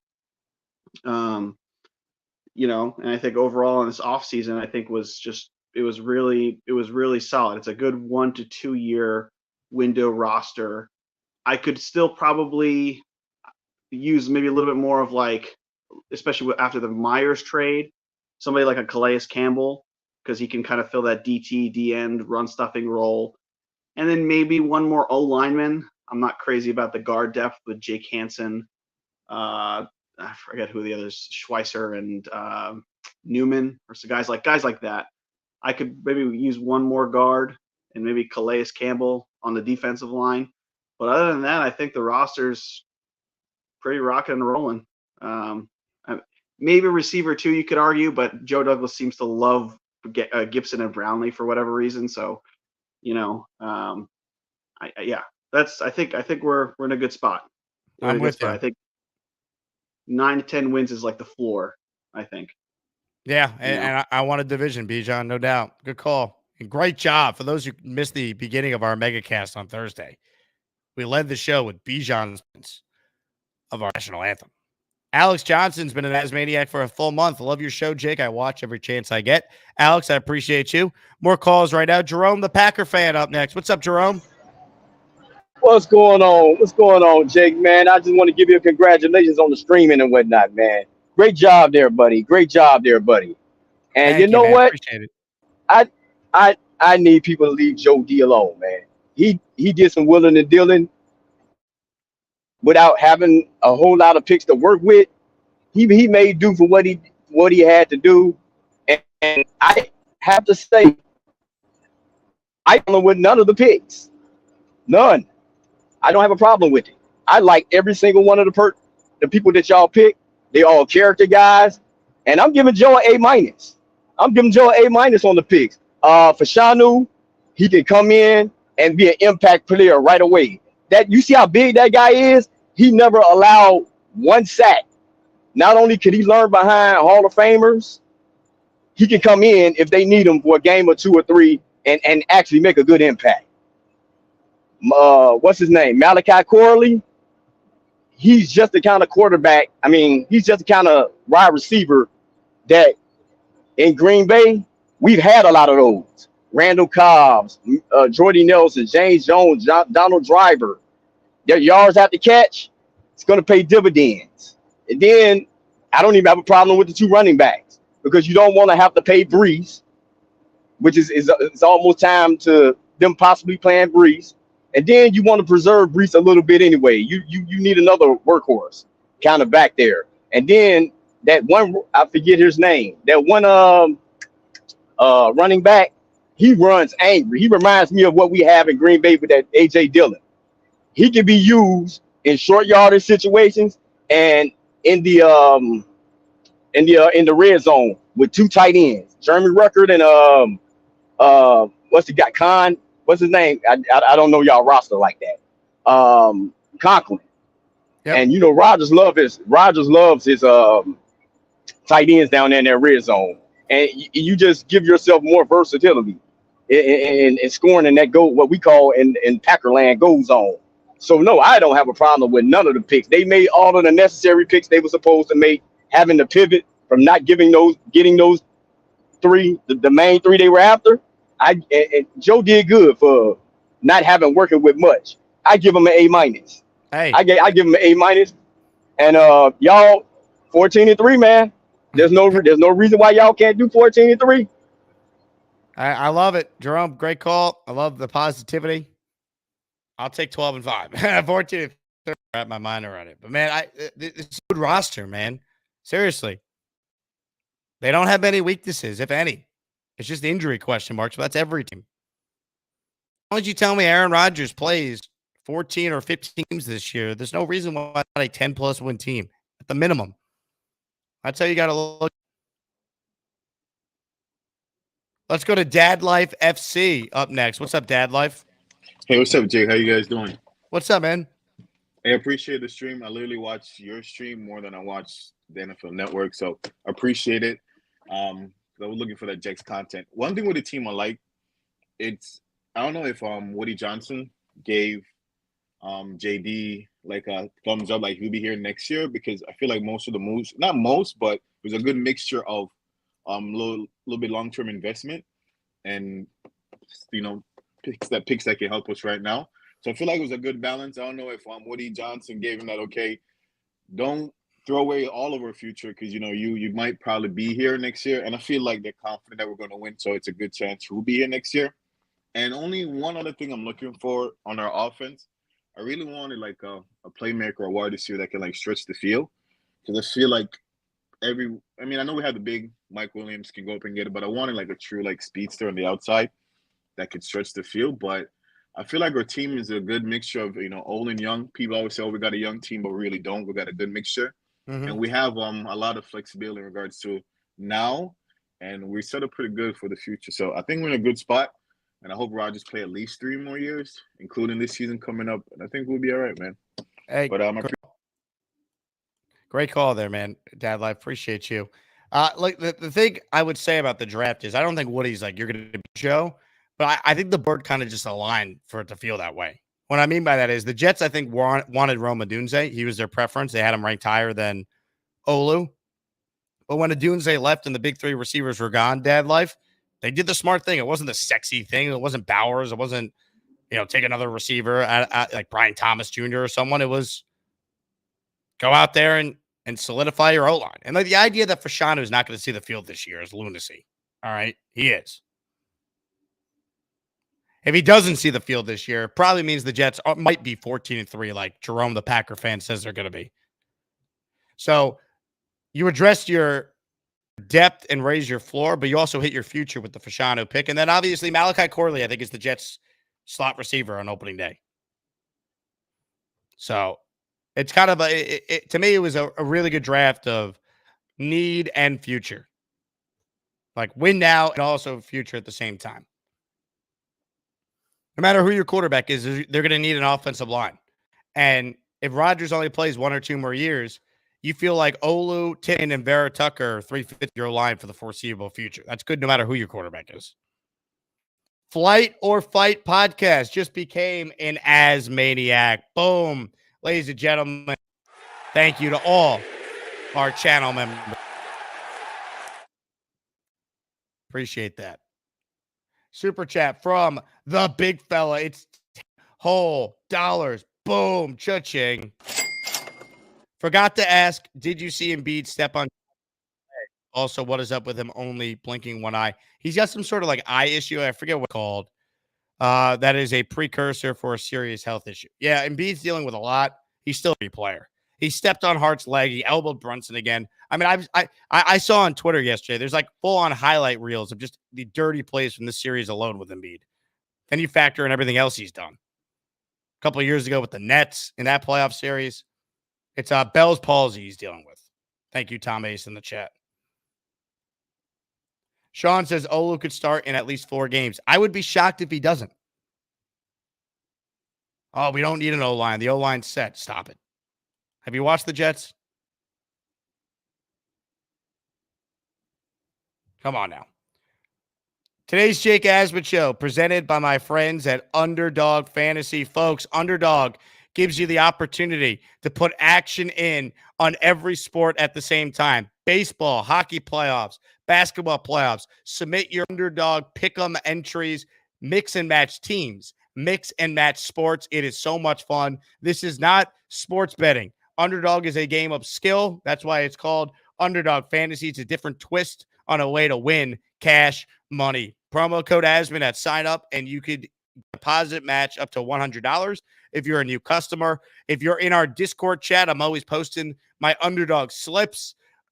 Tonight's a baseball night for me. We do a little Yankee Mets Underdog pick'em action. We got the Knicks and the Islanders back in action tomorrow. Islanders trying to stay alive again. Knicks trying to close the Sixers. So I'll put something together on Underdog for that. So get involved. If you haven't played yet, try it. It's a lot of fun. Underdog Fantasy. Download the app. Use promo code Asman. Great way to support me by supporting Underdog. Get that deposit match up to $100. Shout out to Underdog for being a part of our show. More calls right now. NY Jets Florida is up next. What's up, NY? Hey, Jake, good morning. It's funny how the most positive and most rational Jets take was from a Packer fan. Also, another thing, Jordan Travis, Russell Wilson was drafted in the 3rd round too, after they signed Matt Flynn to a huge deal. And look how that worked out. So I'm not saying he's going to supplant Rodgers this year, but you just never know with the Kirk Cousins? quarterback. How about Kirk Cousins drafted the same year that RG3 was 2nd overall after they traded the King's ransom to go up and take him? Yeah, exactly. Jake, I just don't understand the negativity. The only way you're going to judge a draft is when they get on the field in real games. We identified what we needed. We needed an offensive lineman. Mackay was a bust. We had 13 iterations of the offensive line last year. Rodgers went down. I don't have to go through every detail, but if you get, we got a running back 2 who's a banger. We are going to go, if we're healthy, we're going to go deep in the playoffs. We're going to have to play the likes of the Kansas City Chiefs, where you may not be able to outscore Mahomes. Weather's an issue. We need an offensive. We need to be able to close games out. We need Brees to be healthy. You can't run him into the ground either. And we could be the Tennessee Titans when Eddie George was at his peak. That's one way that they defeated the Chiefs was, they took the guy from Alabama. Sorry, Travis. What's his name? The Titans running back, the big guy. Yeah, Derrick Henry. You take a big back in there, and you want to see, if they can handle that kind of the defense. You wear their defense down as opposed to having to outscore them, especially in cold weather games. You never know what the weather's going to be. You may not be able to throw. You might be able to kick. That's just my opinion. I just, Alan and Gary, I love their takes, but, maybe they're just a little upset if their players weren't picked. And Jake, appreciate all your coverage. My wife got to me a few times and said, "What are you doing? Why are you on the phone so much?" And I'm trying to call in during the draft. And I said, this is my equivalent to Love is Blind. She goes over her girlfriend's house and watches, some of these reality shows. And this is part of our reality. And the show Jake you put together as an obsessed Jet fan and a professional broadcaster, it's just amazing being self-employed and just being out here every day gives me something to break away from some of the harsh realities of the world. And I appreciate it. Hey, great call, man. Appreciate the kind words. I'm glad everyone liked the 17 plus hours of content. We had some great guests. Obviously, the headliners were Mangold and Corbett, but I mean, how great was guys like Frankie V and Andrew Fialco and Robbie and Joe Blewett. Parkinson joined us. Jeff Parles came on during the day on Friday to recap round 1. I mean, it was a blast, man. And once again, couldn't have done it without Gator McCluskey helping produce it, making the graphics look good, the different camera shots we had. So shout out to Gator again for his incredible work. And we got a great recap video that Gator's in the process of putting together that's going to be available relatively soon, I'm being told, for Patreon users first. So celebrate 400 Patreon subs by signing up for Patreon. We're about 5 away from that 400 mark. Rob, Jet fan from Glenhead, is up next. What's up, Rob? Jake, how you feeling, buddy, first of all? Yeah, I'm a lot better today because I didn't talk for 7 hours. So the voice is back to where it's at least presentable now. Presentable. I have to give you did a great job, and that's not being sarcastic. 17 hours. Thank you. Incredible. You're the new Iron Man. Forget about Lou Gehrig. I appreciate it. Just let me get in. I got 2 or 3 points that I want to get in there, buddy. I'm going to be like big fella. I don't want to be so critical or anything, but I gave the Jets a B- on the draft, and I think they could have easily gotten an A+, and which annoys me a little bit. To be honest with you, I love Ole Fashanu. Great pick. Not the sexy pick, but that was a great pick. I don't care what anyone says. I thought that Malachi was a good, really good pick too, and obviously Braylon Allen. Those three picks, excellent. I give those picks an AA plus, definitely. Towards the end, I didn't really care for what they did.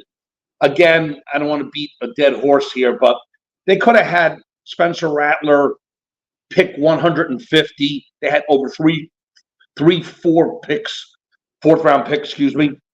They could have easily gotten a Roman Wilson. That they would probably had to go up a little bit for him, but they could have had Corley with Wilson, which would have been fantastic, and we would have been set at wide receiver. He was very available. And probably the other guy too is I don't understand why they wouldn't go for Brendan Rice. I mean, he was there. They could have picked him. He went 225. They just could have taken him. I don't understand the urgency to keep on moving down. And it's kind of like what Connor Rogers said. The Jets got to figure right now it has to be quantity. It has to be quality, not quantity right now, because the team is pretty much jam-packed and set. So you want to add a couple of pieces here and there, but it's not a matter of just putting, so many faces and throw it against the wall, whatever sticks, we're going to go with it. We do have enough good players here. They could have easily upgraded with a Rice, a Rattler, a Wilson, and they had the amount of picks, and they went with Stiggers, who's a big question mark. Nay, I know he's Mr. Irrelevant. And I don't dislike Jordan Travis, okay? I don't. But I just think that Rattler would have been a higher ceiling. He would have been ready quicker. There's just a couple things that really annoyed me. But overall, B-. It was not a bad draft. Overall, I'm happy. But thanks, Jake. I just had to get that all off my chest. I'm happy you're feeling better. And great job. Thank you so much for the content. Rob, appreciate it. Yeah, look, to me, when it comes to the day three quarterbacks, I'm just going to let them pick the guy they like. I guess Rattler, you could argue, would have a higher ceiling, but they like Travis a lot. They see athletic ability. Out of the day three guys who were left, he's the best duo threat as far as like being a runner and a thrower. So I think they like the upside that he potentially has there.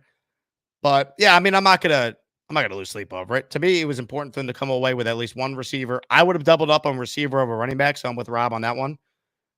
I think it's a fair criticism. But once they nailed the pick and they got an extra third round pick and they came away with Corley, I'm a big fan. Like I don't think we're talking enough about the deal they did with the Lions. I think having an extra third this year is huge. Huge.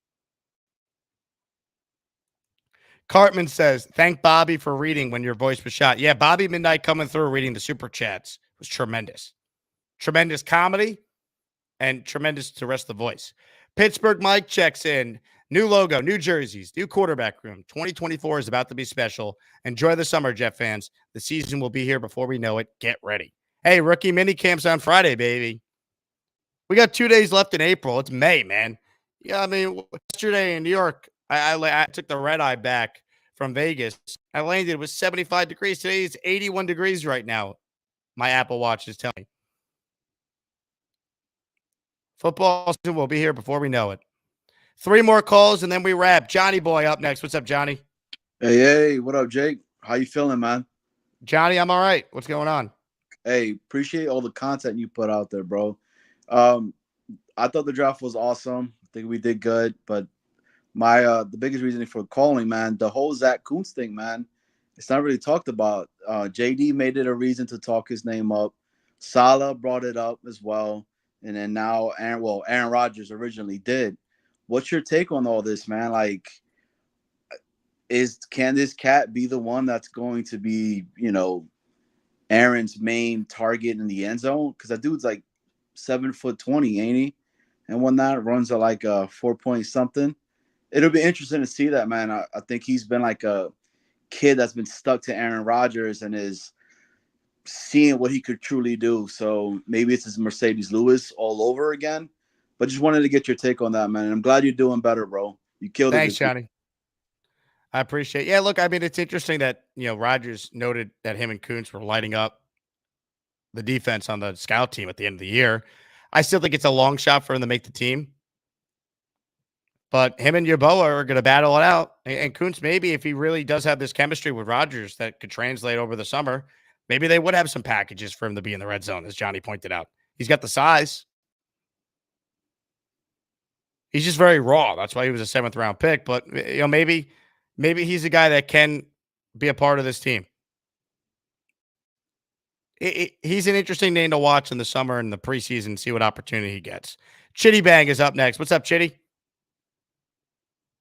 Chitty, unmute your mic so we can hear you. I said salute, first-time caller, man. Thank you for all the content. Appreciate the hard work you're putting in. But I just want to give a quick shout-out to JD, Joe Douglas, because he catches a lot of flack. And, oh, no. Did we just... Chitty, no. you still there? Can you hear me? We hear you. Yep, we hear you. You're good. All right, my bad. But he catches a lot of flack, Joe Douglas, and I think this whole offseason has been like a real redemption offseason for him, because he's addressed 3 things that I think were a huge error on his record.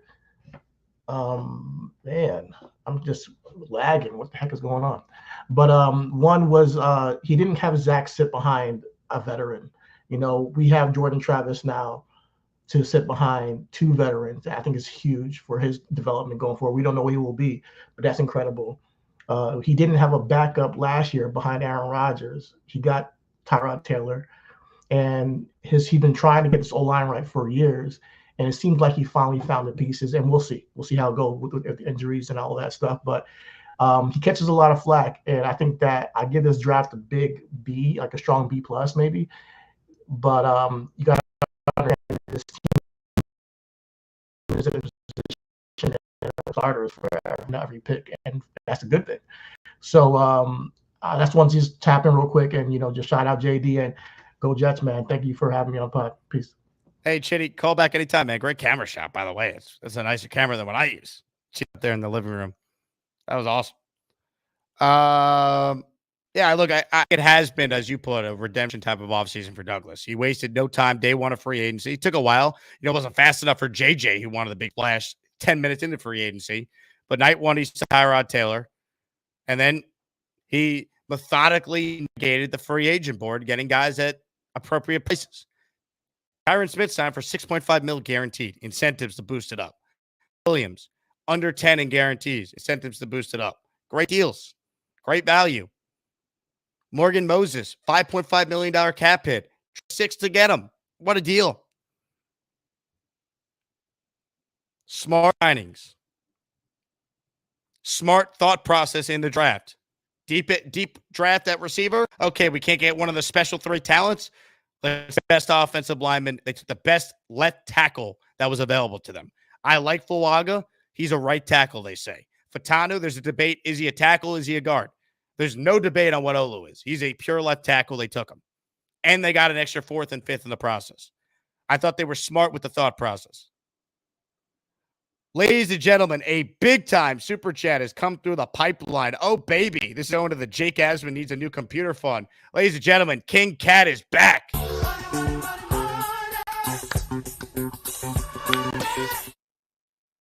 The weapons that we drafted ensure that the Jets can win games with ground and pound and with hard-nosed defense in the scenario Rodgers misses a game or 2. Braylon Allen could be a top 7 running back in the NFL as a lead RB. He's that good, in my opinion. Go Jets /Knicks. Let's go Knicks, King Cat. Look, I'll tell you what. If Braylon Allen is as good as you think, 31 other teams missed the boat with Braylon Allen. But I'll tell you what. I like his highlight tape. I like the fact he's only 20. I like that he's a perfect complement to what Brees brings. I think the Jets have versatile offense when you could run the ball like they can and have some playmakers they now have. It all starts with Rodgers, though. Keep him healthy. Get the ball out quick. And what makes Corley so great is he's the guy that you want to just dump it off to. Quick screen, slant over the middle. Get the ball in space and get out of the... That's what Corley bring to the table. King Cat is right. They have different now where they have different styles. I'll tell you what, though, King Cat. All the credit to you if Braylon Allen is that good. He'd be the steal of the damn draft, man. Love it. Adam is too cool with a super chat. Maybe we didn't draft 2 wide receivers because Lazard's rostered. No, I don't know about that. The board didn't play the way they probably wanted. I think it was Allen who said they probably wanted Baker, and once New England took him, they traded back because that was their guy. Maybe there's something to that. I would have doubled up on receiver, though, regardless of Lazard. Anything they get from Lazard's a bonus. Big fella with a super chat. Just thought of this. Braylon Allen and Corley are going to feast with the elimination of the hip drop tackle. They should. Run through guys now, man. Amen.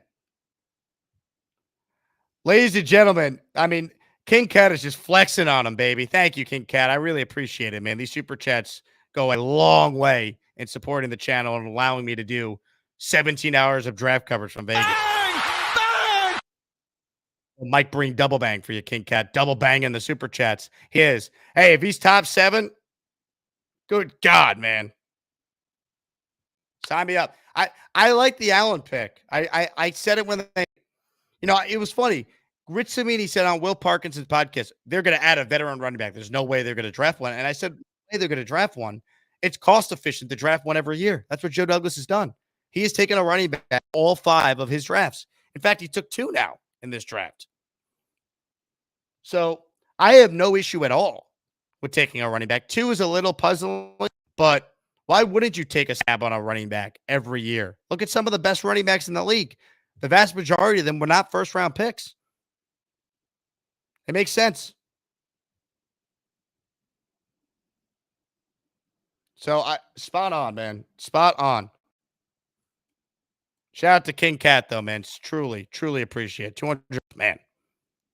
Big Game James is up next. What's up, Big Game James? Jake, my man.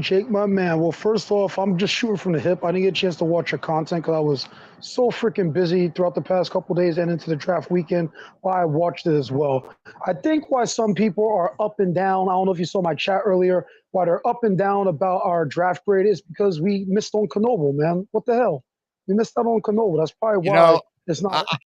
I'm going to have an update on Knoble. All right. I'm in talks with his agent. He went undrafted. There's more to the story on Knoble. I'll leave it at that. All right. For those asking about Knoble, there's something that NFL teams knew that we as the general public are unaware of. And we're going to address that later on this week.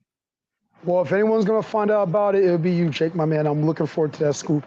I mean, I guess sometimes I'm like, okay, we made good picks, but sometimes I'm like, the draft did feel a little bit incomplete. I did want Brendan Rice, friend of the show. I really wanted him. But I guess if Malachi Corey had a higher value than Brendan Rice, I guess we could have took him. I did like Jordan Travis over Spencer Rattler. We're talking about with Rob's video, with Rob being on the call.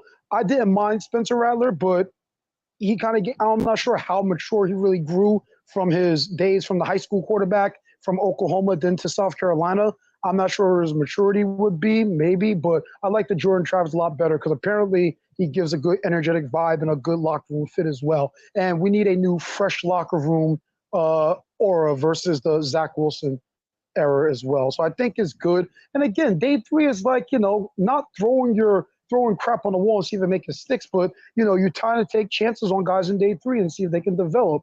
Also, like, this is better day 3 than that 2019 day 3 with Mike McCagnon, where he was just shooting darts at the board, and we're like, what the hell, man? And even like Colin Cowherd's the only time I listen to Colin Cowherd saying he does not know what he's doing, because that was a crappy draft. But I think we're good. I think we got competition. I think rookie minicamp is going to show.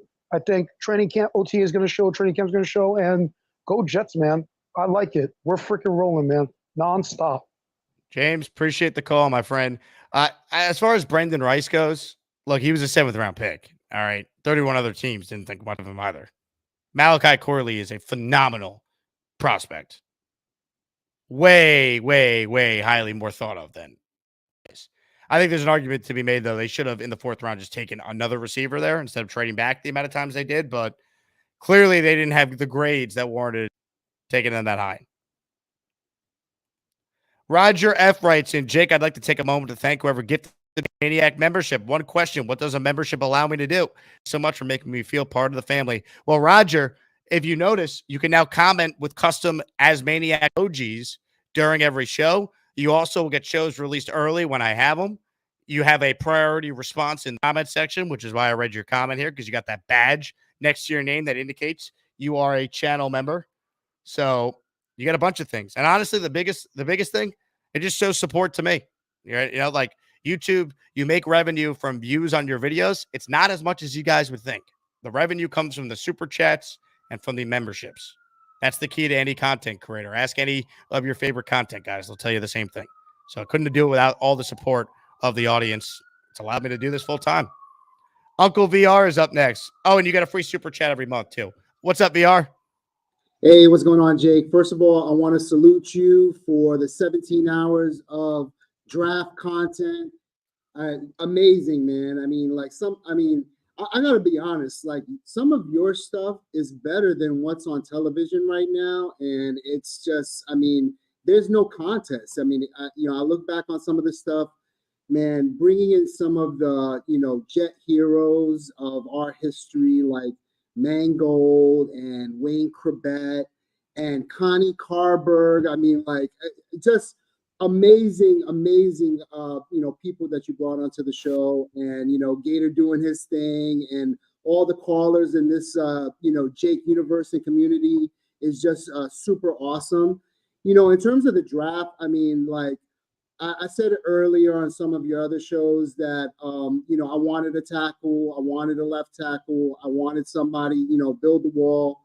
That was, the primary, thing that we needed to do, that JD needed to do, and he did it. So, if that was the only draft pick of this, 2024 draft, pick season, I would have been happy. And, we got some extra stuff there as well. So, Malachi Corley, if you think about it, this league, wide receiver, yak yards is basically what this league is turning into. Everyone is running all over the place. There's running backs that are, doing jet sweeps. They're in the H-back position. The running backs are getting yak yards with, dump offs and things like that. This is what our league is turning into. And somebody mentioned it earlier about the hip tackle. That is something that, moving forward is going to be a big prominent thing, in the NFL moving forward. That's going to affect tight ends and, their roles in the offense is going to, affect running backs and also wide receivers, and specifically the slot. So if we get the best slot, then that's going to be great for us, moving forward. I did want to ask one question before I go. Do you think that we're still going to take get a wide receiver in free agency, like a Cortland Sutton or someone like that moving forward? And then I'll let it, Jake, you're the best, man. Love you, bro. Go Knicks. Bing bong. Let's go. Bing bong. Go. Hey, VR. That Knobles you tweeted me that we put on the broadcast the last day of the VegaCast was incredible, man. The best, dude. You had a Forever shirt. You got a Knoble shirt. You are truly one of one, my man. I can't wait to see the stuff in person during our next Maniac meetup. Yes, sir, man. I can't wait to meet up with all with you and all of the Daz Maniacs. Next game that we do, man, and we're just gonna have so much fun, man. It was fun before. I miss Vegas. I miss Circus. Circus, the best, sports book on Vegas, and I hope you guys had a great time, man. VR, you're the best, ladies and gentlemen. Uncle VR, Bing bong. Let's go, Knicks. VR decked out in his Nick gear in our Discord chat yesterday. I'm speechless, folks. Hold on, I'm getting a call right now. Let me take this. Hello? Oh, it's on the money line. It's from King Cat, who's just dropped another $100 super chat. That is now 3 $100 super chats in a single show. 3. Unbelievable. King Cat, thank you, man. I'm so hot. I gotta cool myself down here with my money fan from King Cat. Is there any team in our division that had a draft that should cause us to be more concerned? For me, not really. Each team had a pick or two that I wish they hadn't, but collectively, I'm not seeing substantial movement in competition. No, to be honest, I don't think anything the Bills did scares me. I like some of their picks, some of their depth picks, but nothing that's a game changer. Like their big receiver move was start of the second round. They took Keon Coleman, who I think is a nice prospect, but he's not Stephon Diggs. I'll tell you that much. The Dolphins, I thought, should have taken Graham Barton with their pick instead of Chop Robinson so they could solidify their O-line. They needed pass rush help, so they went with Chop. I don't know if Chop's going to come in and be great right away, though. So I like some of the other Dolphins picks. Like they took the running back, Jalen Wright, I think is the guy's name, that big fellow loves from Tennessee. But no, I mean, I thought the Jets, from a like raise their floor standpoint, had the best draft of any of the teams, because if you knock the Jets off season, it's they signed a guy in Tyron Smith to protect Rodgers, who's injured when he plays, second team All Pro last year in 13 games, injury prone, and now you have Olu Fashanu backing him up. So you solidify your O-line and then address your future too at a premium position. I like some of their other picks, but no, I don't think that happened with the other teams in the AFC East really moves the needle. I think the Jets are still the most talented team in the division. Now it's on this head coach to put it all together and this team to win. But he's been an Asmaniac for 1 full month. His free super. Do you think we could pick up an interior offensive lineman as a backup, like Nate Herbert, where the Steelers are looking to free up some money? Also, McGovern could be solid. My preference would be if they could bring McGovern back on the same deal he played on last year, which was the veterans minimum, I would do it. I wonder how the Jets feel about McGovern. Do they think he's a shot player at this point? Will he be back? Mike writes in with a super chat. King Cat, your new computer screensaver. The man's buying you a new one. Yeah, pretty much. King Cat funding the I might need to buy a new computer because I'm sick of the lag on this one. Unreal. He did it again. Holy hell. King Cat, you're unreal, bro. Unreal, man. Hello, King Cat on the line. Cha-ching. Shout out to King Lowski. Love your energy. The chat is really just for the computer fun. I appreciate it, man.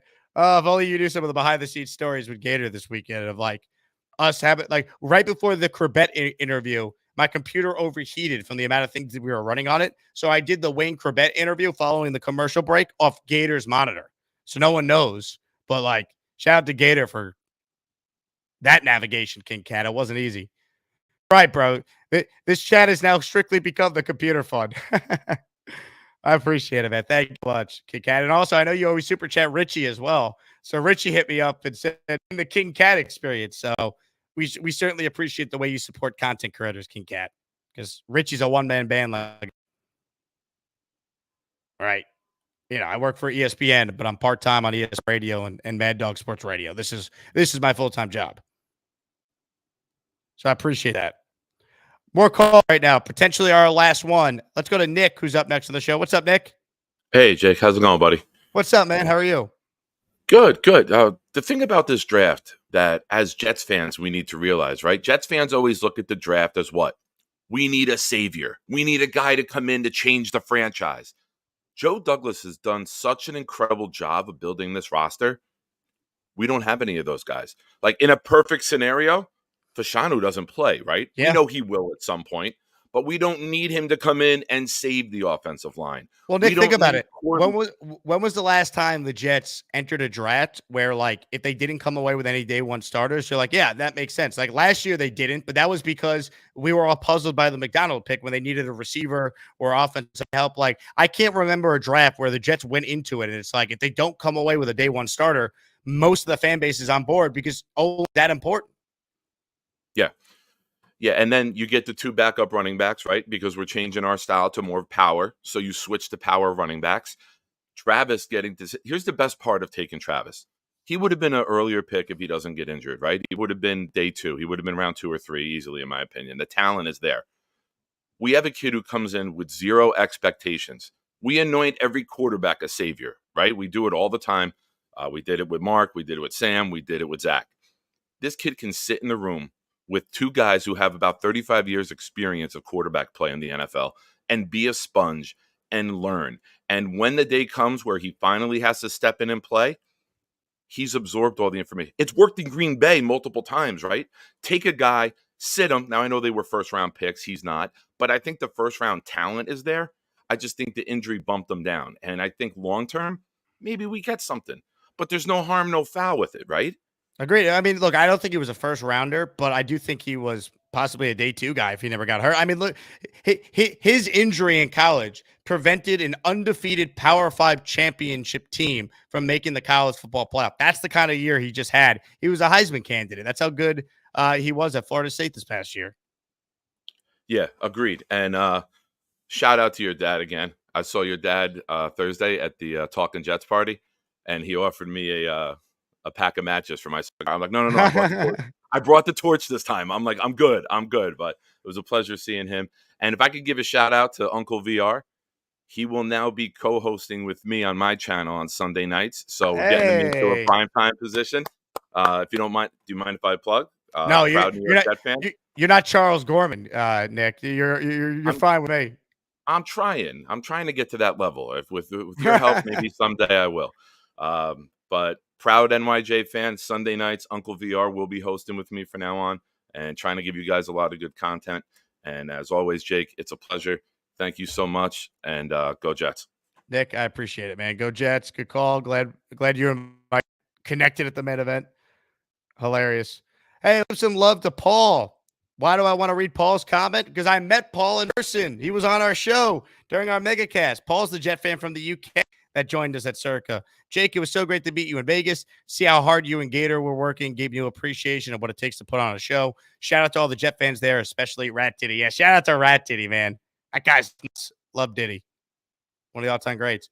Rat Diddy coming with the recommendation after night 1 to Evil Knievel's pizza place that we ate at on Fremont. Actually, as a noted New York pizza snob, was not terrible. Gator loved it because he's used to just crap pizza in Florida. So anything was better than that. Also, Paul, we got to get you a channel membership, man. Or are you on Patreon? Either way, either become an Asmaniac or a Patreon subscriber. We got to get you hooked up. Do Patreon, Paul. We got to get you in our Discord. Roger writes it. Jake, I also subscribe to Gator's YouTube channel. Absolutely hilarious. If you're not subscribed to Gator Sports on YouTube, are you even a Jake Asman fan? Seriously. Gator should have at least 30,000 subscribers for the content that he puts out. It's that good. And if you're a Burt Reynolds fan, this guy knows Burt Reynolds better than anybody. Anybody.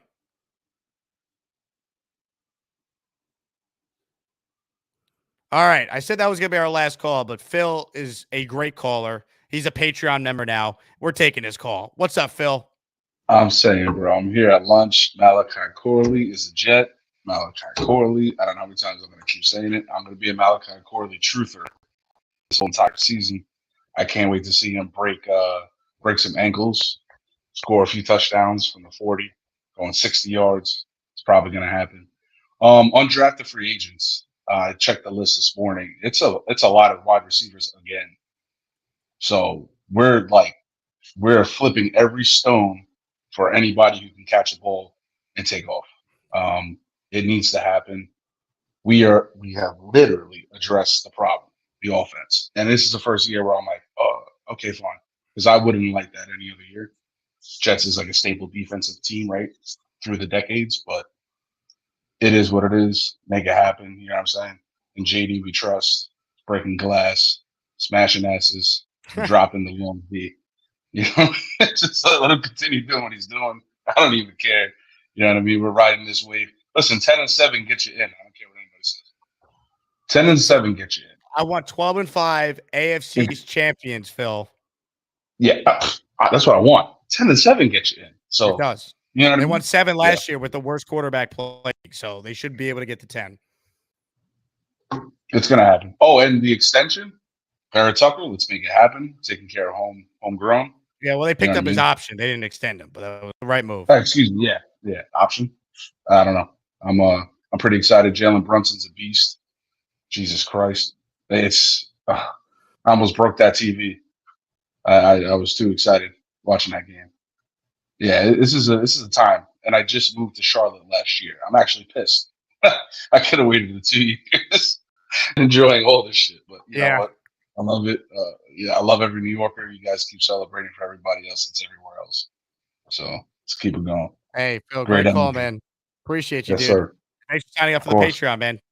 Oh yeah, all day. I'll be on there like crazy. You saw the Adrian Morel picture went out. Yeah, that was awesome, dude. Dude, it was dope as hell. he was like, "I really do believe this could be a year." I said, "Yeah, we know, man.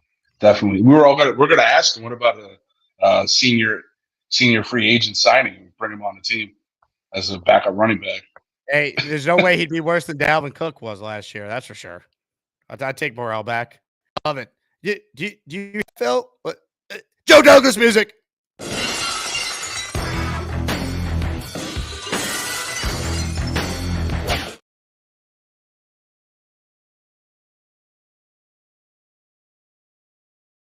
Again, Jordan Harris, aka King Cat, one King _ Cat. Did you max out on $100 bombs, Jordan Harris?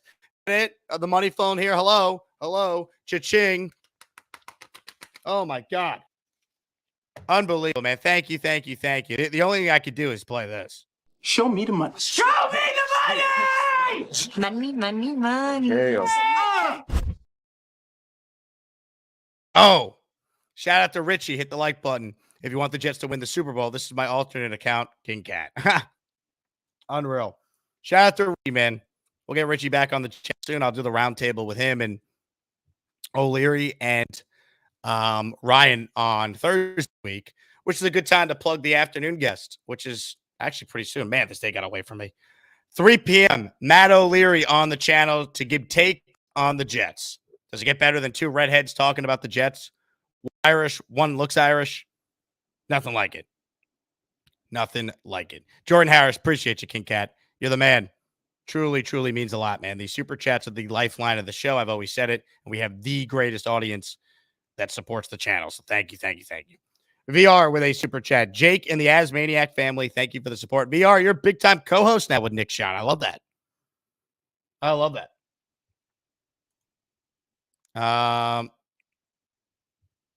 Let's see. Merklow writes in, O'Leary looks like he gets no woman. Well, a couple of thoughts on this. One, ask your mom. And two, Matt O'Leary is engaged. Also, see ya. Into the shadow realm you go. That's the problem with Aaron Rodgers. This guy is a cancer that's metastasized throughout the entire building in Florham Park. And I don't know why Jets fans can't see it. Or, here's another idea that's going to be very controversial. You could shut the fuck up.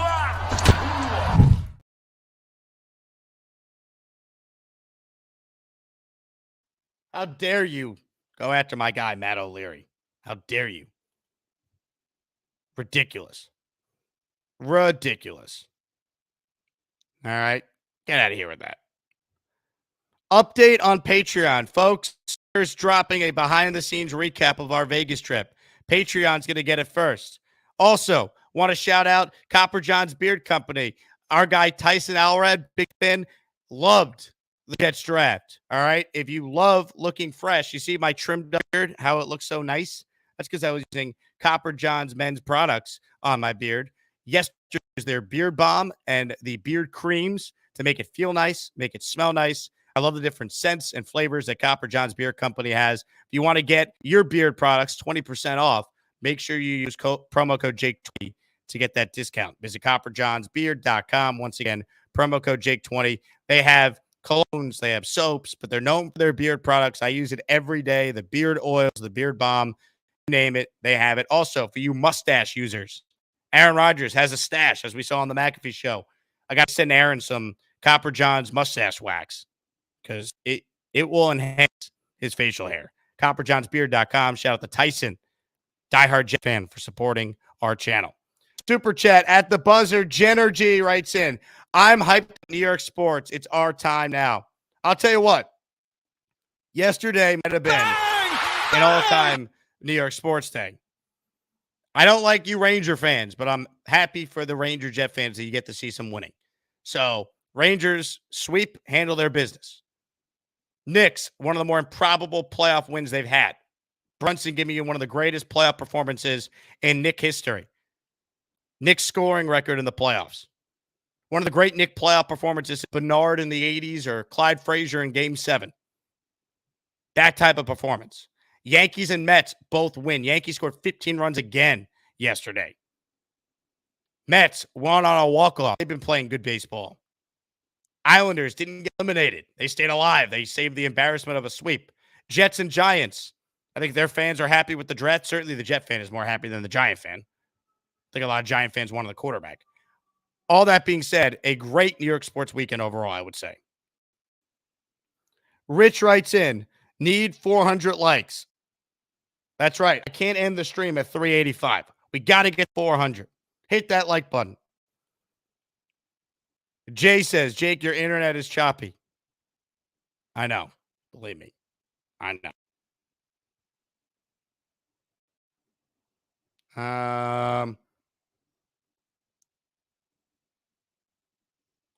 Dave writes in, Cash used to be king. How does Peter Luger's do it? Cash used to be king. I don't know. I mean, they're one of the few businesses that's cash only. They get away with it. Matthias says, Rogers has a beautiful mustache. He does. It would look even better with Copper John's products, though. My brother's in front of my Wi-Fi saying it's McDonald's Wi-Fi over here. Thank you, Zach. I'm aware there's a problem. 1 like away for 400. Hit the like button. Come on, people. Got 500 of you in here. I have an exclusive video to play now that we've hit 400 likes. Folks, Gary has called back in. Buckle up. What did you hear again? Gary, what happened? We still don't know what happened. Unbelievable. All right, that's going to do it for me. Thank you all for your support. For those asking about Knoebel, there will be an update later in the week. I just received word that he's going to be joining the show. So we'll find out why Knoebel, who was thought to be a top 10 pick, somehow went undrafted at the end of the day. I'm back in basically 2 hours with Matt O'Leary. Looking forward to that. Ladies and gentlemen, thank you all for your support. JETS, Jets, Jets, Jets. I'll talk to you guys soon. And in honor of the Jets landing themselves, Ricky NY's favorite prospect, Jordan Travis, we give you a little Ricky NY to close things out. Go Jets. Hey, there we go. Light it up, Ricky. Yeah, let's get back to your calls right now. One of our favorites is on the Ghostbuster hotline. Ricky NY joins us now. What's up, Ricky? Hey, Jake. Hey, Ricky, how you doing? Thanks for taking my call, Jake. I just finished smoking all the available weed in the panhandle, so bear with me if I collapse here in front of my personalized flag. Any chance you could send that boxing guy, Gary, to the Jameis Winston town? Maybe Gator can build a special hall for quarterbacks who throw more interceptions than completed passes. Well, not a Florida guy, but can go to Seminoles all the way there. They've got a whole lot. Let's get all of them in there.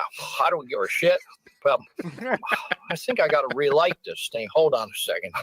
I just got this new blowtorch lighter. Let's try it out. Let's try it. Oh, Jesus Christ. Should have backed off that setting a bit. Anyway, Jake, I'll hang up for now and grab the burn tit again. Later, brother. Oh, my God. Yo, Gator is different, man. That dude is different.